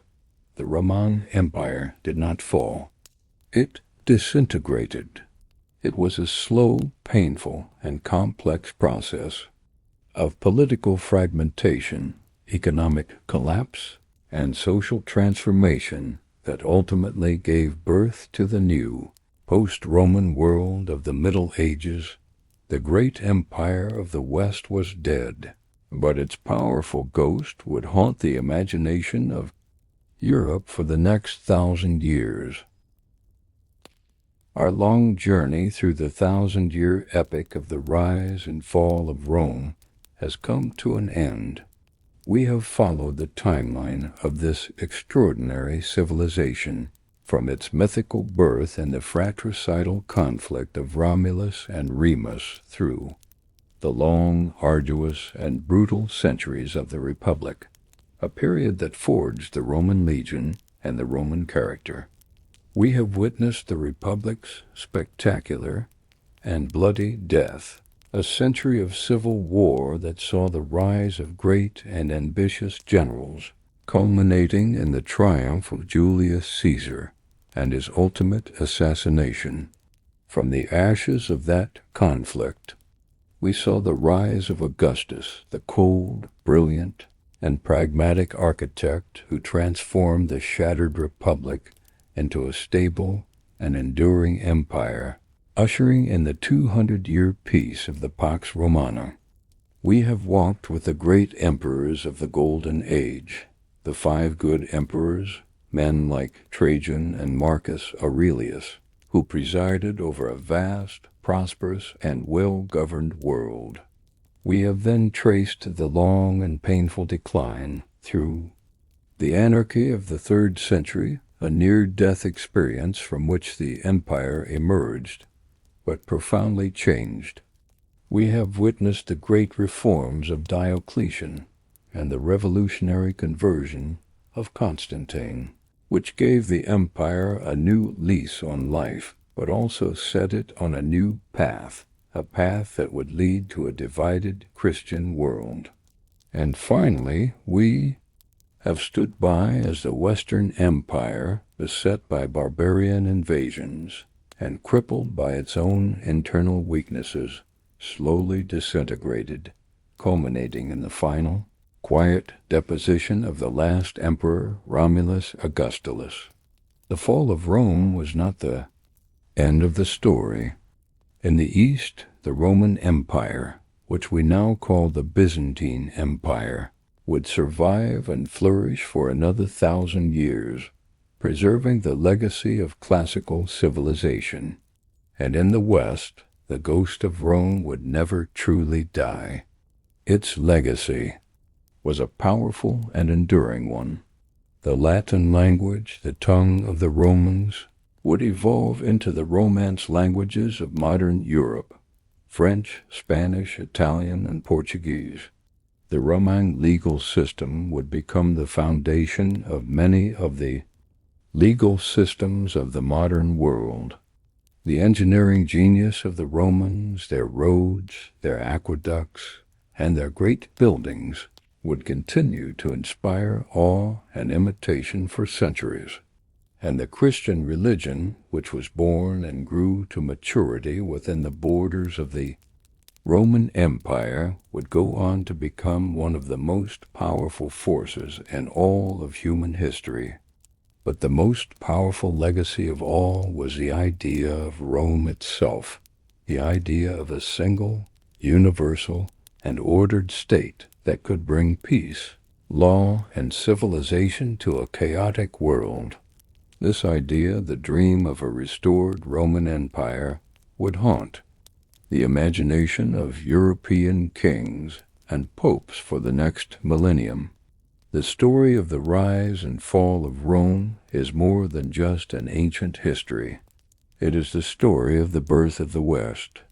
It is a story of unparalleled military success and catastrophic political failure, of incredible artistic and engineering achievement, and of profound social and cultural transformation. It is a story that has been studied for centuries, a source of endless fascination and powerful lessons. It is a testament to the incredible achievements and the ultimate fragility of even the greatest of human empires. Thank you for joining me on this journey. Sleep well, and may your dreams be filled with the tramp of legions and the grandeur of the eternal city.